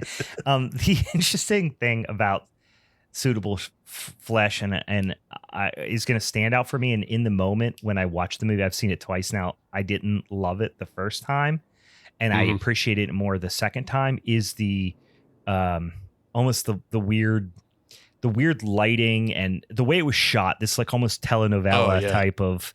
Yeah, see, I loved it because it was shot exactly like 90s softcore. The first time I watched it, it was just really bracing for me. And then the second time I watched it, which was also when Joe Bob did on the last drive-in, I was like, all right, I'm starting to dig it a little bit more. So yeah, it was shot so much like 90s softcore. I was all in. I was like, hell yeah, soft edges on the fucking everything. Just soft edges everywhere. Yeah. All right, what's next? What else you got on your list? Let's see. There's a movie that came out recently, and if you saw it, we'll talk about it. If not, but did you see Beetlejuice? No, I haven't seen it yet. My kids were like, "Hey, should we go see it in the theaters and whatever?" And you know, my youngest being 8, I was like, I don't know. It might be a little. I mean, they see stuff, but like that, yeah, I don't know. My youngest especially is a little bit more sensitive to it, so I didn't go see her. I didn't go see it, but also, I'll be honest with you, I'm such a big fan of the original, like, and it was such a comfort movie for me for so many years, and it still is. That I was just like, I don't want to not like it, and so I didn't go see it in the theaters. But yeah. Yeah. There's so few movies like that are just capitalizing on nostalgia that I like. So few. Yeah. It had 3 scripts the way this movie watches. Yeah. And they tried to do all 3 scripts. And there is some really good things in there. Like Tim Burton went all in on doing big sets and crazy lighting and practical effects. He went all in on that stuff. Yeah. But the scripts, I have to keep saying scripts because it literally is like watching 3 movies smashed into each other. Yeah. Yeah. And I'm just like, fuck. You like, if this was a more focused, dedicated film, like to just one idea, it would have been fucking great.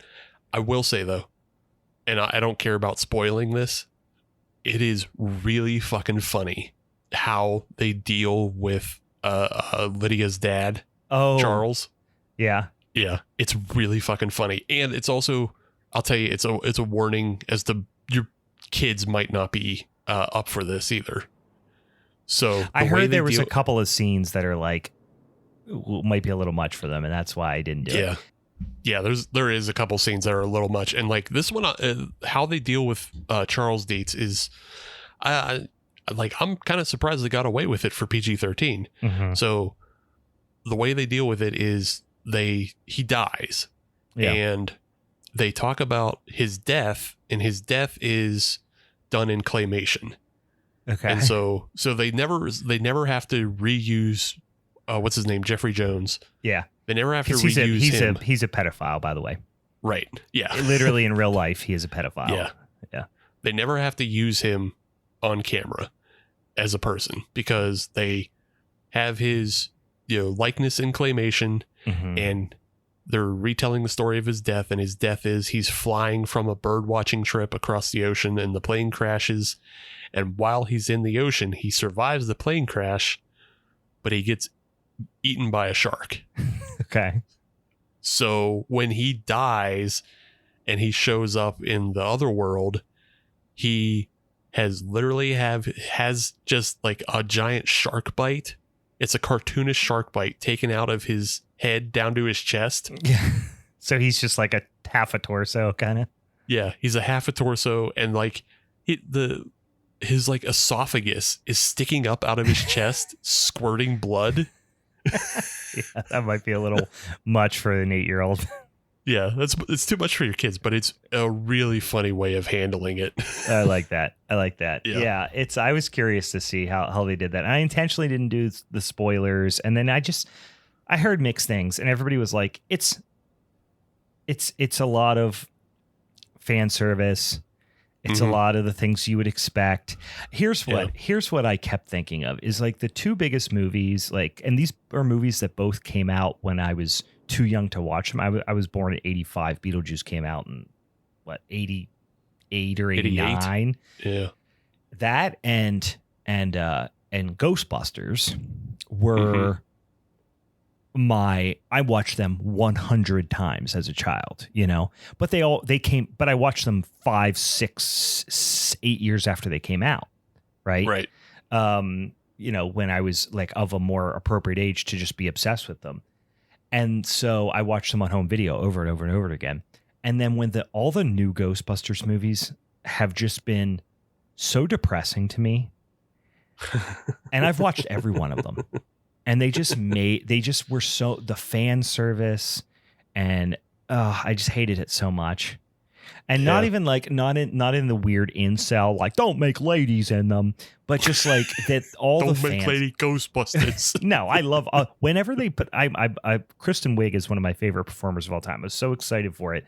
And it was fucking dog shit. And just, they just made it feel like, it just took all the charm out of the movie. And I was really worried that's what's going to happen with Beetlejuice. That's why I haven't seen it yet.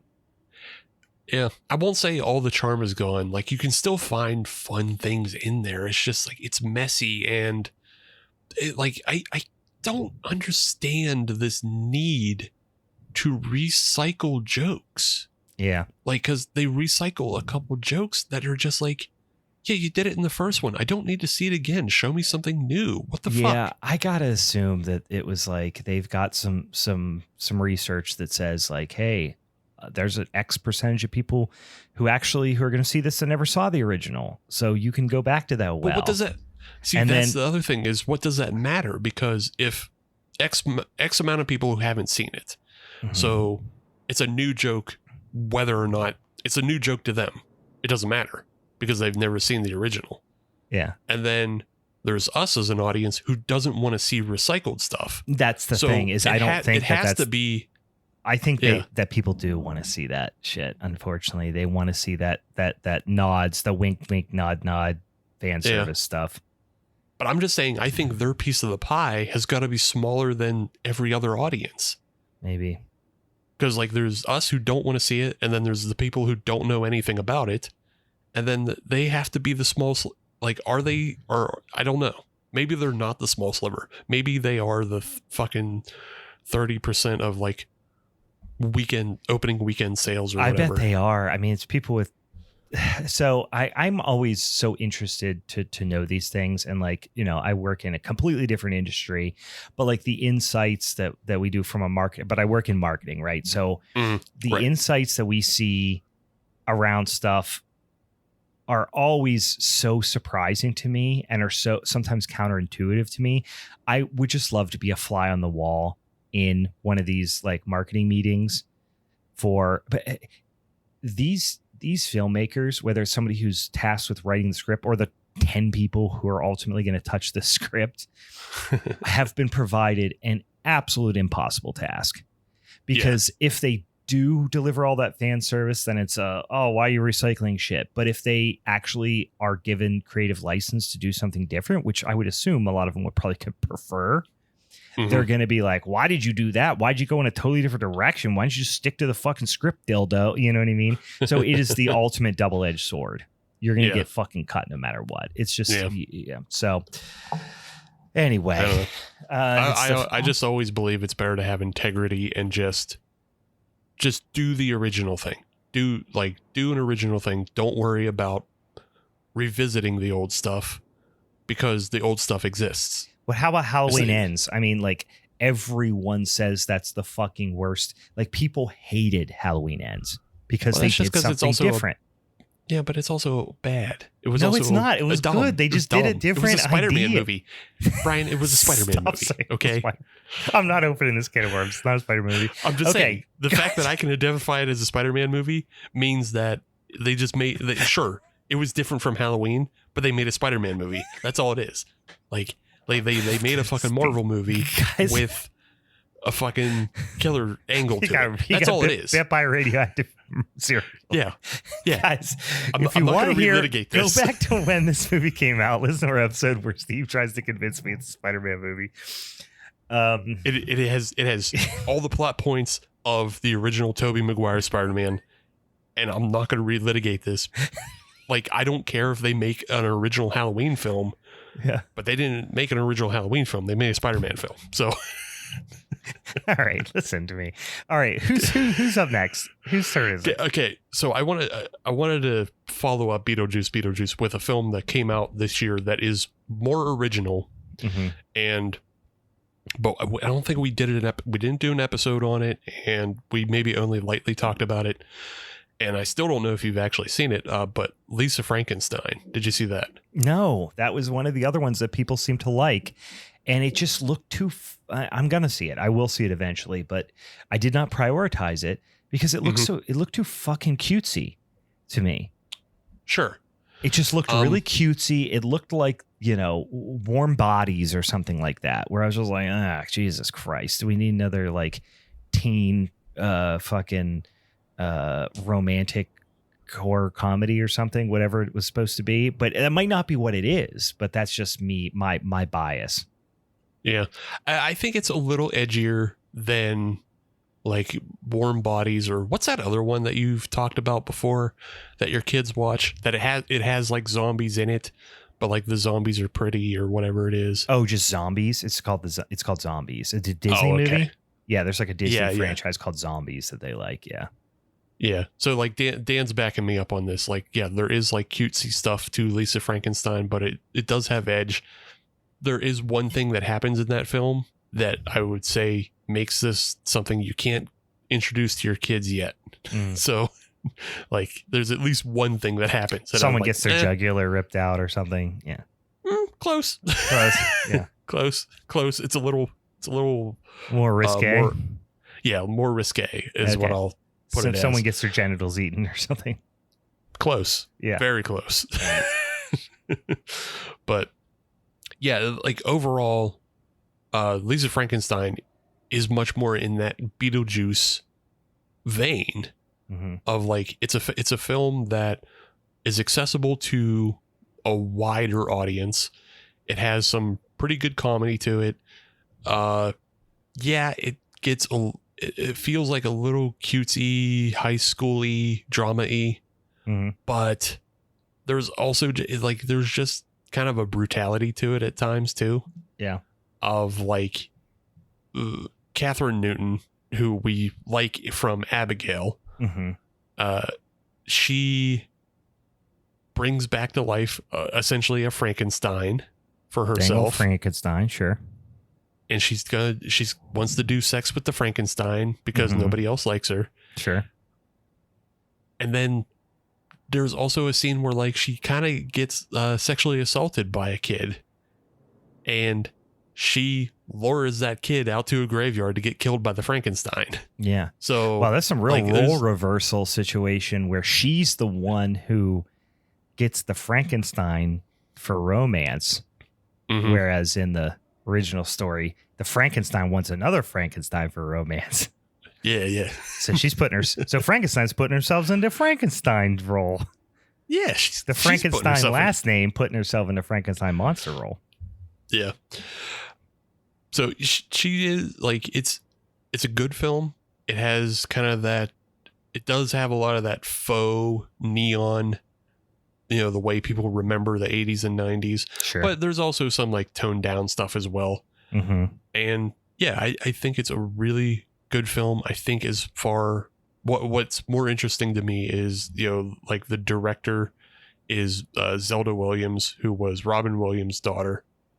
And for a first feature, it's it's an interesting film to look at times. Okay. So it's a good film for her to start with, and it makes you wonder what she's going to do next. Yeah. Like it's imperfect in a lot of ways, but it has a look, it has a vibe to it.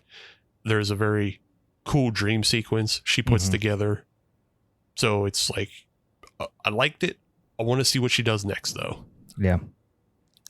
Interesting. All right. And I would put it above Beetlejuice because it's just, even though it is kind of a Frankenstein rehash, I don't know, it's more interesting.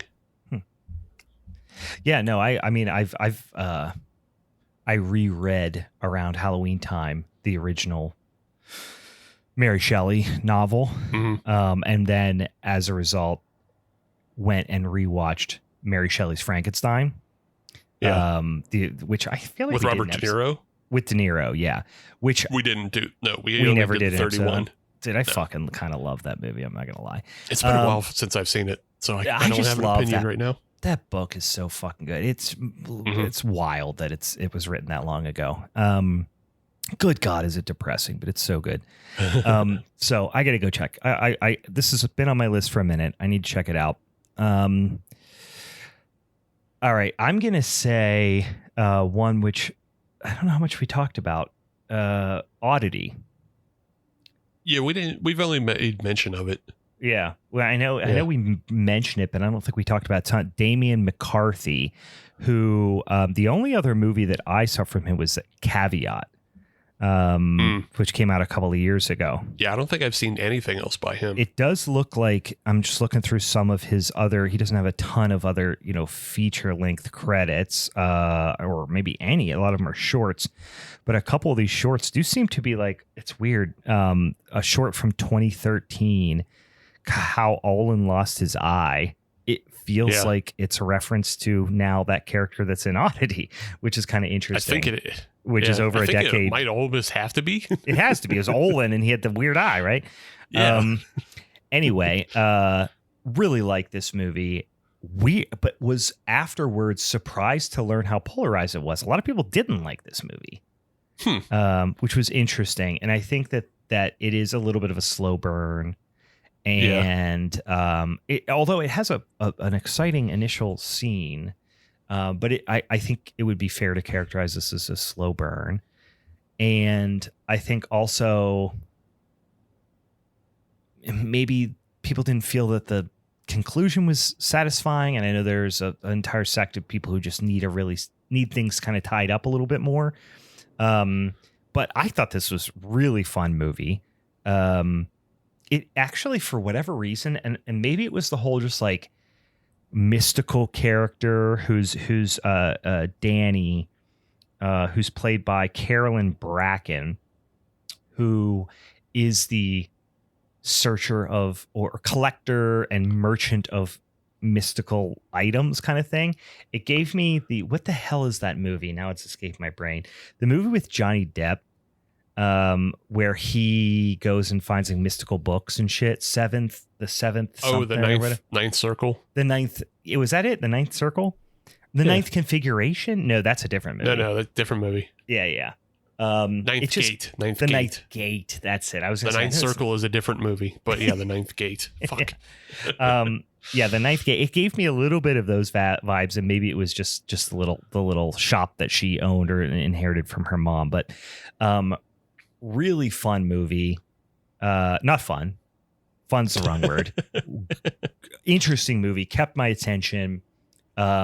Great villains. I won't spoil it, but great villains. And keeps you guessing. Yeah. Not all of it. It hands you a couple things. It hands you a couple things like, hey, we're going to throw this out here because you're going to recognize what's going to happen, and we're going to give you some, I don't know what that is. It's almost like a reverse red herring where it's like, we're going to almost tell you what's going to happen in a couple of instances. So you think you got everything figured out, but then you don't have everything figured out. Right. Yeah. It's pretty obvious. Like the big set piece of the wooden man. Mm-hmm. It's going to get up and do something. But what is he going to do and when? Yeah. Yeah, and to who? Yeah. And it's the who, because it plays similar to kind of like a cozy murder mystery in that that's fair. You haven't figured out all the ins and outs of the murder. So, yeah. But yeah. And spoiler alert, jump ahead 30 seconds. So I'll give you a quick sec to do that. But you kind of know from pretty damn early on, if you're paying attention at all, that the husband had something to do with his wife's death. He's not a good dude. You don't know to what extent, but he's not a good dude. But then ultimately how he gets his comeuppance and stuff ends up being kind of interesting.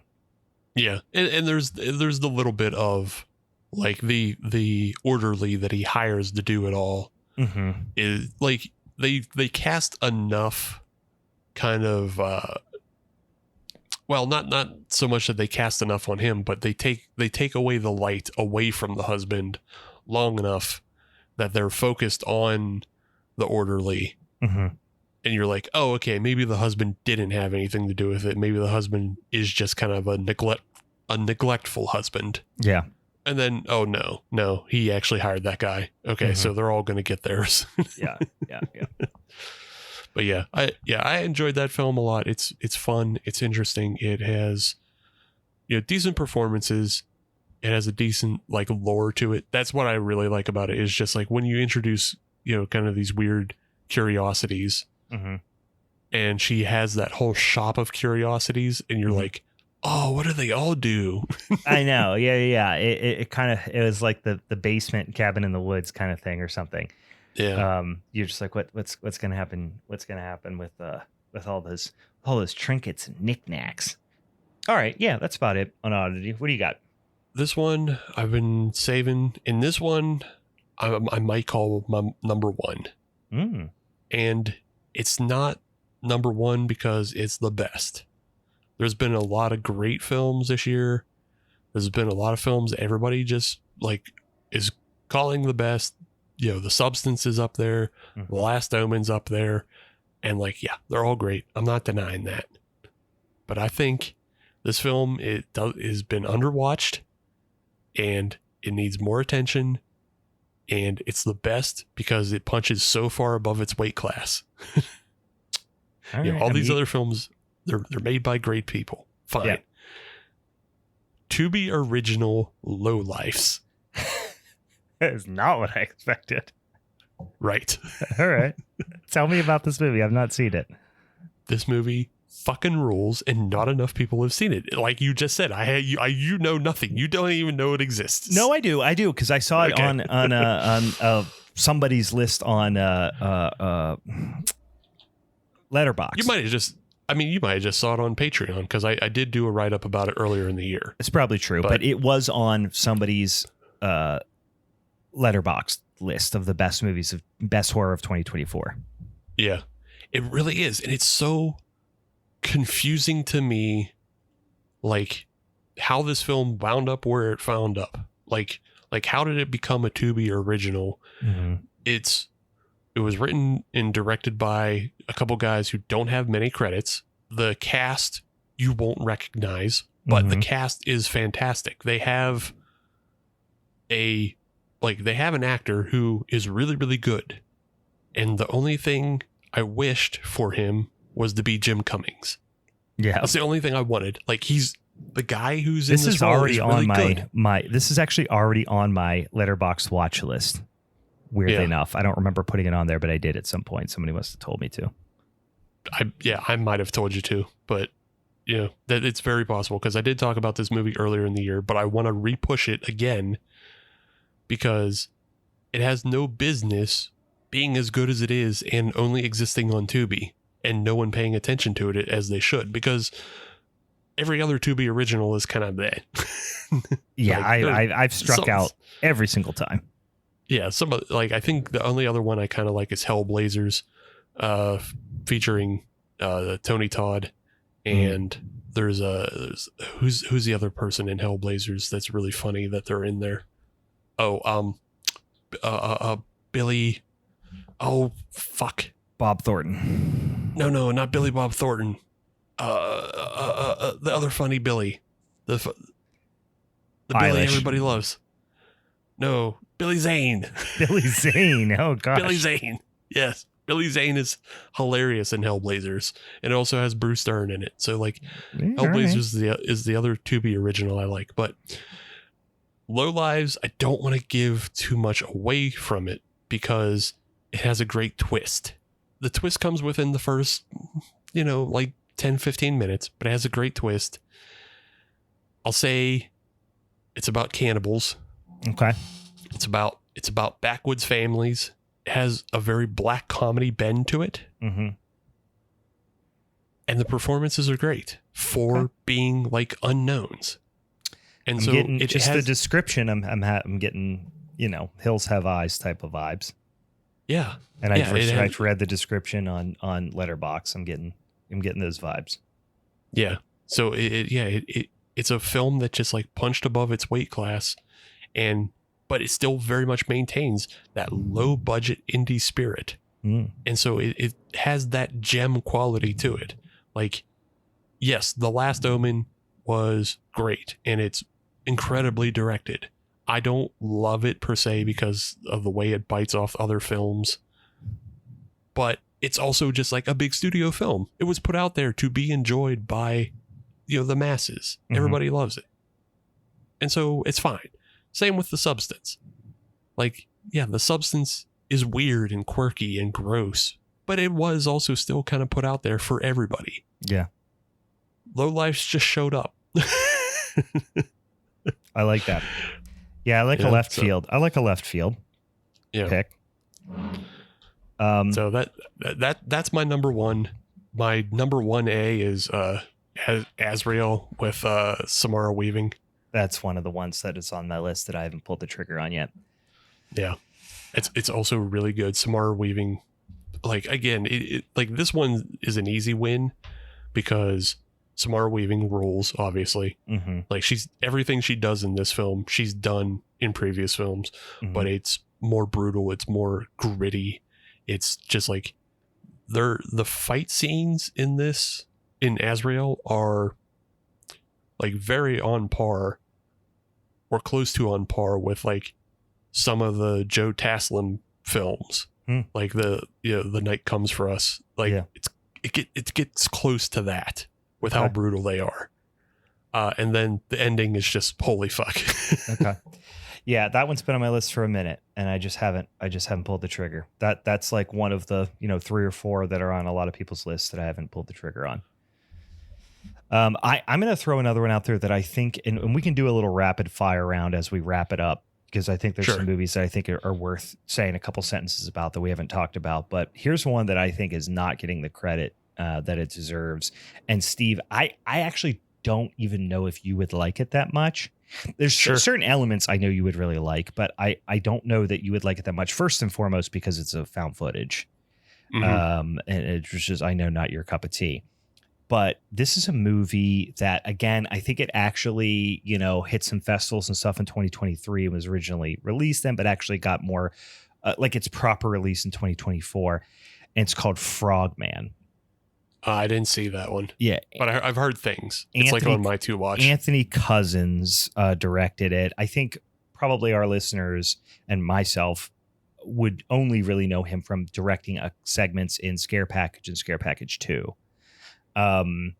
But Frogman is a really, really fun found footage. And again, it is really and truly found footage, like in the sense that there's quite a bit of buildup. And I'll without saying too much about it, it has two things came to mind for me when I watched this.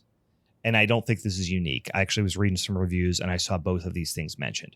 One is big Shadows over Innsmouth vibes for you Lovecraft fans out there, which I know I'm a big cosmic horror Lovecraft guy, and this is definitely got those types of vibes. The other thing is, and I'm actually almost hesitant to say this one, but if you read any reviews, I think other people have said this before. Some of the best really fun things we liked about some of the most recent VHS films that have found footage elements in it, found footage segments in it, you'll like about this. Okay. Big swings. It does the things that found footage movies that some people just don't like found footage because they don't like the concessions and the way dialogue is delivered and the shaky cam and all that. And if you don't like that, you might not like this. But some of the things that I oftentimes don't like about found footage, especially low budget found footage, is that they never do the thing. You know what I mean? There's this big build up, and like, what are we going to see? What are we not going to see? And this takes swings, boy, big motherfucking swings. And it is fun. And it does the things that oftentimes I watch found footage movies and go, fuck, wouldn't it have been cool if they just did that? And this movie does it. Like, you're going to see some stuff and go, oh, fuck, yeah, they did it. You know? So I really, really fucking like this movie a lot. Some really effective scenes. It goes from like pretty goofy. It's like a classic setup too, which lures you into. I went in blind as a bat into this movie, and it's a classic setup for found footage, where it's a cryptid thing, where they go in to find a cryptid, the Frogman of I forget what it is, Loveland, Ohio. And the one guy in the group is like, the Frogman exists, you know, and everybody else is like, whatever, we're just going to drink and have fun. But he's all about finding the Frogman. And there's a lot of predictable jokiness and, you know, kind of silliness. And then all of a sudden you're like, holy shit. And it's really fun. So go watch Frogman. Anthony Cousins directed it. Fucking really, really fun movie. Yeah, Dan in the Discord says, they don't hit the found footage cliches as much. Yeah. So yeah, okay. Yeah, I mean, it's been on my watch list because found footage nowadays has gotten a lot better at being found footage. Yeah. But it's those early days of just like, and that film we watched earlier in the year, Penance, where like you have to make so many concessions as to why the camera's on. Yeah. Or other films that just like waste all of their time fuck-assing around in the woods and then nothing happens. Well, the thing is, you get a little bit of that here, but then shit happens. Okay, yeah. So as long as there's payoff. Yeah. Yes, as long as there's payoff, I'm not mad. Yeah. Like, I think found footage for me turned around like when we got Hell House LLC and Grave Encounters, because both of those have fucking payoffs. Yes. Both of those do the stuff. Great comparison here. I mean, that's a supernatural ghost movie, but like Grave Encounters is actually a really good comparison to this, where you're like, oh shit, they're doing the thing. You know? Yes. And that's why I like those, because they did the thing. Like Paranormal Activity can eat my grundle. I don't like those movies. They are just boring. 3 jump scares do not make a movie. I'm sorry. No, assholes. They don't. May make $1 bajillion, but right. I think there is some big ones here that are worth talking about that a lot of people talked about, like Late Night with the Devil. Like that was, we liked it. It was fine. It was fine. I'll just say one thing about Late Night with the Devil is I would say I really liked it the first time I watched it. We took we both had some exceptions, to certain things, but the second time I watched it, I was like, this is not very good. It's fine. It's fine. The first time I was like, oh, that was really fun. Second time I was like, that's fine. And it just really figured out, I just really learned upon second viewing that most of the reason I was engaged the first time is just to see what happens. Yeah. And then once you saw what happens, like, there's really not much substance to this movie. Yeah. As much as I like David Dastmalchian, like he does carry it. And also the guy who plays the skeptic, the what's the guy's real name? Oh, fuck. The James Randi. James Randi. Yeah. The James Randi, want to be like, he's great, but overall, it just, I don't know. Didn't like it as much on second viewing. Yeah, I can see that. Like, I haven't gone back to it since. So yeah, I was just. I just did because they did it again. They did it on Joe Bob. I watched it when it first came out, Right. then they did it on Joe Bob, so I watched it a second time. Sure. Yeah, yeah, it was fine. But yeah, the ultimate payoff and everything, just I was like, nah, all right. I don't know that I'm going to go back to that, and I haven't. So yeah, but it's fine. Like, if you haven't seen it before, it's worth checking out because it does hit. It does hit like all the 70s TV type of vibes. Yeah, and if you grew stuff. up watching, I mean, we were like a Letterman. We watched Letterman religiously, and then in Conan. Like, we watched Conan and Letterman religiously when I was a kid, and even into college, I watched Conan religiously. So if you have affection for that stuff too, you'll dig some of the nostalgia there. But yeah, quick hitter for me. Did you see Trim Season? No. Saw it pop up a couple times. I don't even know if it's really like barely on my radar. Sure. I think you might like this one. It's the story isn't super unique. Like, or the story has unique plot elements to it, but like the plot and the way it plays out is going to feel very familiar. Because it is basically just, a group of women lost in the woods with some backwoods bumpkins, and the bumpkins do bad stuff to them and they get killed. So kind of a standard plot that way. The way it's interesting is the story elements and the characters. You have some very, very modern characters, and you even have a character who has an interesting real life affliction that plays into the story that, like, I don't know that I've ever seen used before in this effective way. So it's very cool. But the story is like all these women gathered up, they are taken to one of those California backwoods farms to cut bud off of weed plants. Sure. For harvest. And, they insist on taking women because, like, they're not as likely to steal or not as likely to cause trouble when they're on the farm and stuff like that. But it descends into a little bit of, black magic, a little bit of stabbing, and little black magic, little stabbing. Yeah. And the characters are really interesting. Like, they're just like interesting modern takes on characters that you don't see in other films. So yeah, it's a good film. Check it out.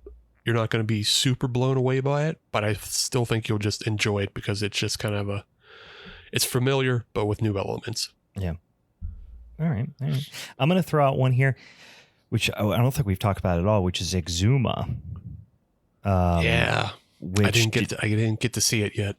Yeah, Jang Jae-hyun. And I mean, some familiar faces. I mean, if you watch any, Korean horror movies, you're going to know Choi Min-sik as well. He's been in, he's Old Boy, masterpiece.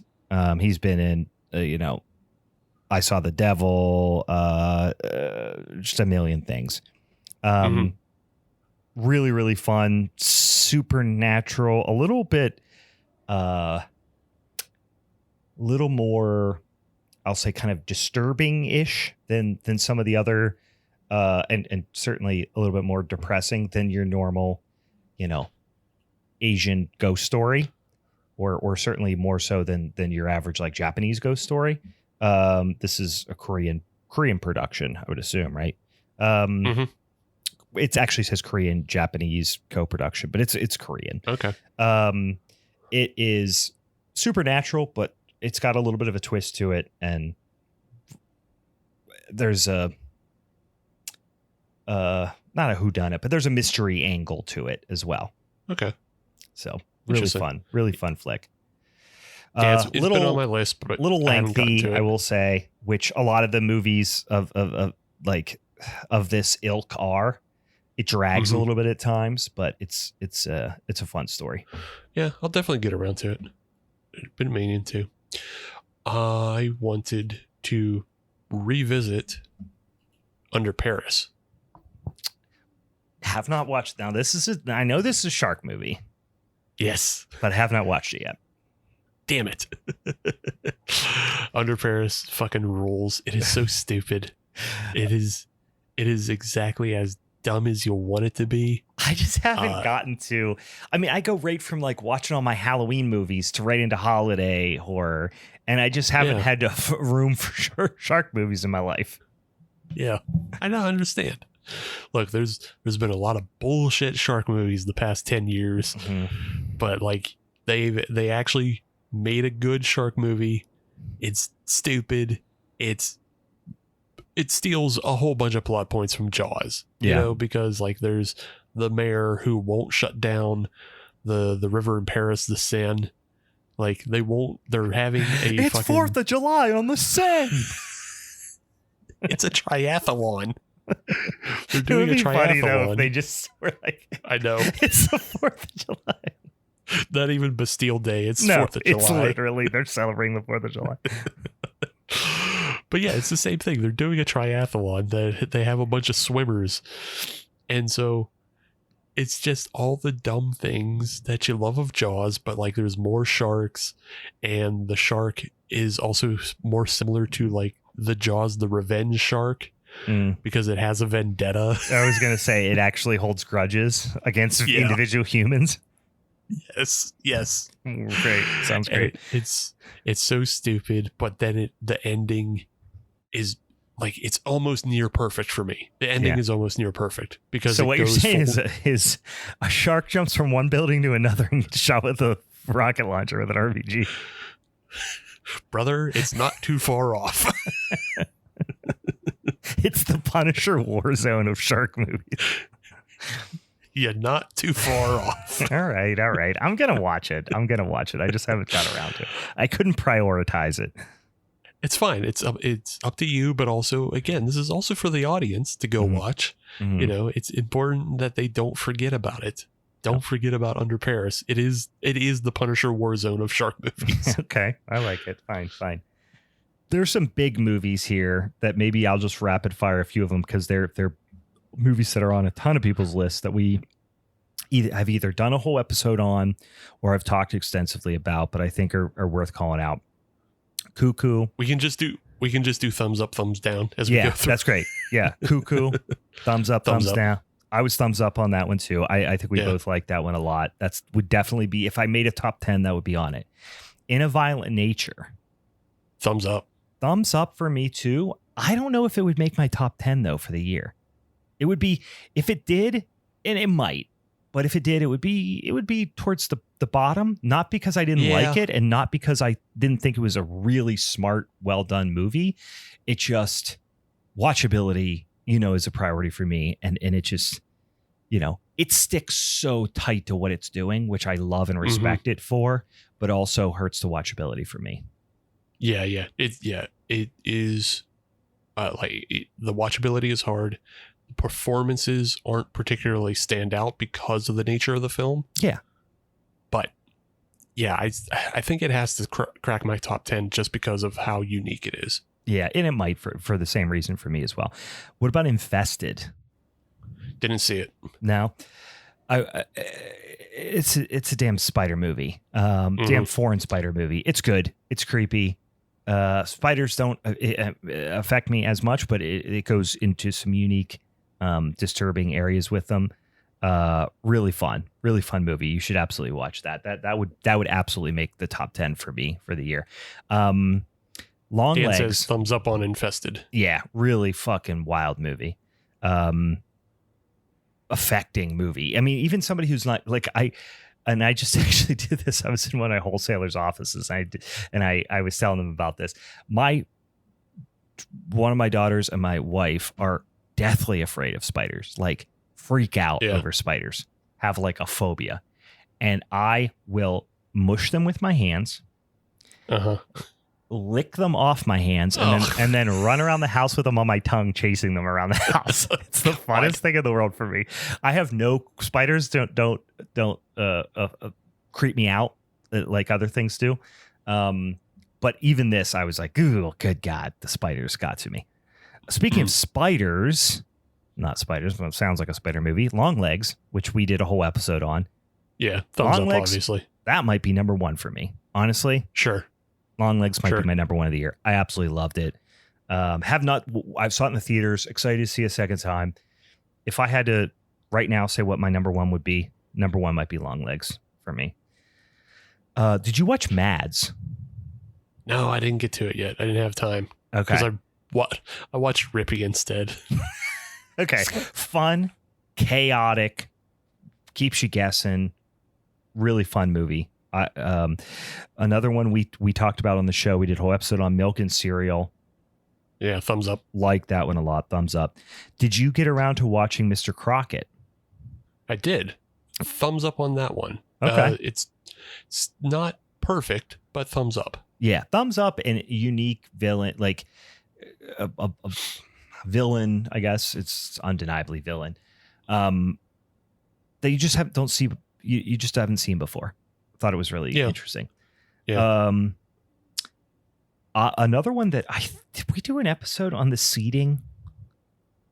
I feel like we did. Yeah, remember down in like the valley, and there's a little house Yeah. down there, and he can't get out. That movie stuck with me. I really liked it. It felt like a dream that I would have. You know what I mean? And I think for that reason, it stuck with me. Yeah, that's that. I feel I want to put that one in my top 10. And I definitely would have when we saw it because it was much earlier. It was early in the year, yeah. But yeah, like that one, it was an affecting film with a really unique premise. Yep. And it gets to a point where like it doesn't let up on the gas of being just dour and like an unwinnable situation. Yeah. Like that might be one of the meanest films of the year aside from In a Violent Nature. It was very mean, and it didn't get quite as cosmic, but it gave me vibes of House on the Borderlands. Sure. If you've ever read like that is one of the trippiest, like, I mean, that is like William Hope Hodgson to the max, like the trippiest fucking bonkers weird fiction ever. And it just gave me vibes of that, although it wasn't quite as bonkers and trippy, but, stop motion. We did a whole episode on. I think we were both decidedly thumbs up on stop motion.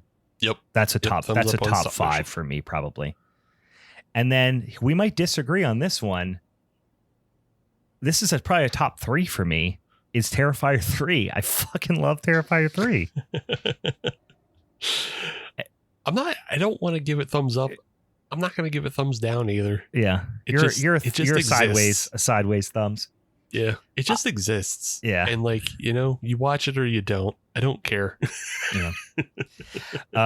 Before I throw out another like sleeper pick that I have, I just want to re-mention these because I think we both were thumbs up on these, and we were the people involved with the films were kind enough to come on. Carved, Justin Harding's Carved. I love a Halloween themed horror movie. And he just knocked it out of the park on that one. We just had Justin on recently. He did a great job. And then going all the way back, I think, to the beginning of the year was Last Night at Terrace Lanes. We had Ken Arnold on. Mm-hmm. I really... Yep. I need to go back and revisit that one, too, because I remember enjoying that one a lot. Yeah, and Ken... I know Ken has been shopping his newest film around, the circuit at different festivals. His Werewolf Outlaw... Wild West film is out there. Nice. So yeah, I don't know. No word on when it's coming out to the regular public, but he's been, I think I've been seeing he's been winning some awards for like best screenplay and such at those festivals with that film. So yeah, be on the lookout for Ken Arnold's next one.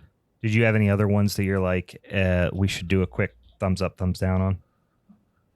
Oh, let's see. I got the Under Paris. Not particularly. I had one I wanted to mention just because it's a movie that's bad. Is it Space Sharks starring Eric Roberts?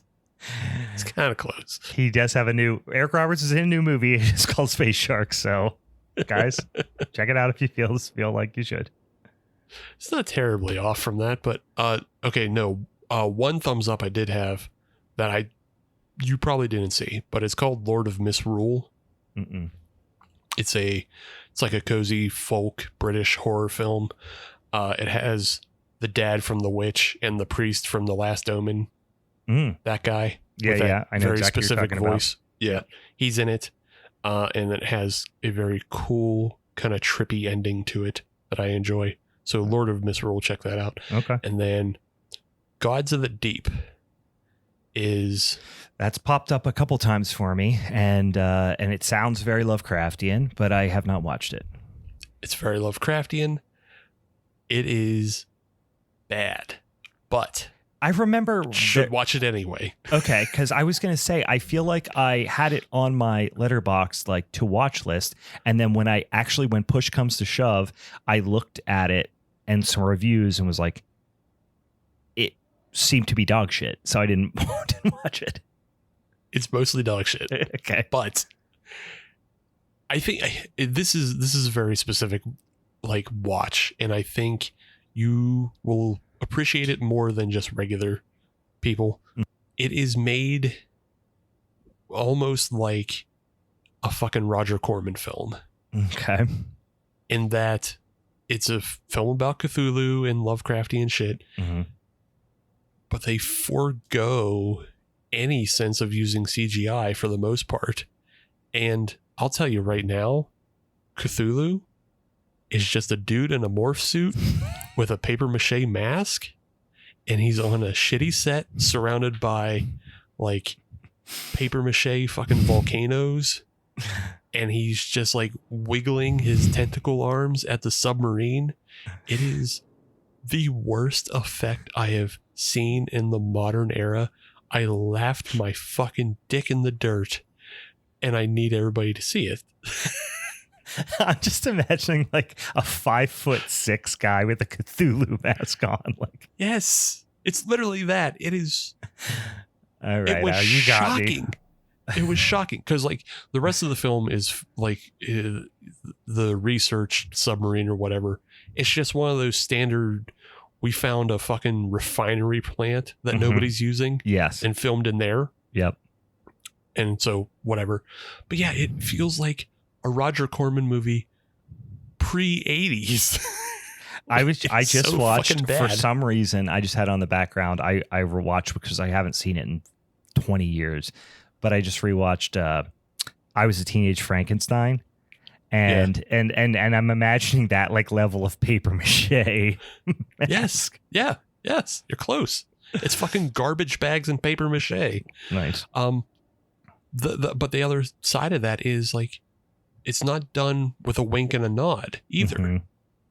Like, I don't know that the actors knew what the effects were going to be, but like everybody actually kind of puts themselves into the film. And so it's fucking crazy to watch. It's just it's a wacky film, and it's stupid and awful and bad, but everybody should see it. All right. You can't make films like that anymore. You're not allowed to. You're not allowed. Don't do it. You're not allowed. Get slapped on the hand. Yeah, I mean, it's on my list. So, all right, I'll add one in here that is, I don't know how many people saw this. I think it actually might have been on Shudder. I don't remember where I watched it, but it's an Australian production, and Rippy? It is no, it's not Rippy. It is came out earlier this year, and I think some people just kind of buzzed over it. It is very much a slow burn chamber piece, which I know is not everyone's cup of tea, but it's really well acted, and it really keeps you guessing. At least for me, it did. It's called "You'll Never Find Me." And I think it actually, like, it was one of those ones where it was released last year, like in Australia, or no, it hit like festival circuit last year, and then it got a theatrical release, but only in Australia in early 2024. And then it hit like streaming in like, early to mid 2024. But it's called "You'll Never Find Me." You know, no one really in terms of a well-known cast, super small cast. I mean, I literally think there's like 3 people in the movie. And it is just this little tiny chamber piece, really tense, relies solely on just like these interpersonal one-on-one kind of interactions, kind of goes in a little bit of a direction maybe you don't see coming. And I don't know, I just thought it was a really, really well acted movie, and like stuck with me throughout the year. Interesting. It's popped up, but I just haven't pulled the trigger on it to see it. So yeah, and I mean, I know I like those types. You know, the oh God, what was the one about them doing the black magic rituals that we've talked about a couple times? Just two people. Dark Song. Yeah, Dark Song. Like it's not, it totally different theme, but similar vibe in a lot of ways. So worth checking out. All right. I think I hit everything on my list. Anything else you want to mention? You know, I've already said it twice, so I'll give it the Beetlejuice and say Rippy again, but I'm not going to get into details because I'm still writing about it for the Patreon. So yeah, I mean, this is one that's like people have thrown out to me a couple times, and I just haven't. Yeah, haven't pulled the trigger it's interesting. Yet. This is the Killer Kangaroo, right? Yeah, it's interesting. You know, it's not going to make anybody's top 10, but you know, read the Patreon as to why I think it's worth watching. Yeah. And then also Ken Arnold's new film is called A Town Called Purgatory. We didn't say it before, but okay. Yeah. I remember. Keep an eye out for A Town Called Purgatory. Awesome. All right. And don't forget, next week, boys and ghouls, we are going to be talking about our Secret Satan Showdown for the month of December. I'm going to be talking about the mean one. Our guest Anthony is going to be talking about Better Watch Out, and then Steve is going to be talking about Deadly Games, aka 9 other titles. So check those movies out if you haven't, and we're going to discuss them at length next week. All right. Any final thoughts, Steven? Anything else we need to mention before we wrap this sumbitch up? It's been a good year for horror, and it's been an especially good year for female performances in horror. Yeah. I can't think of another year that like has had the best female performances, and there's at least 10 of them, list. It's if like not 20. all of them. Yeah. I mean, yeah. Cuckoo, the Suitable Flesh, The Substance, Stop Motion. Holy shit, yeah, just like a lot. Really great one in Mads, too, albeit a shortish one. Longlegs.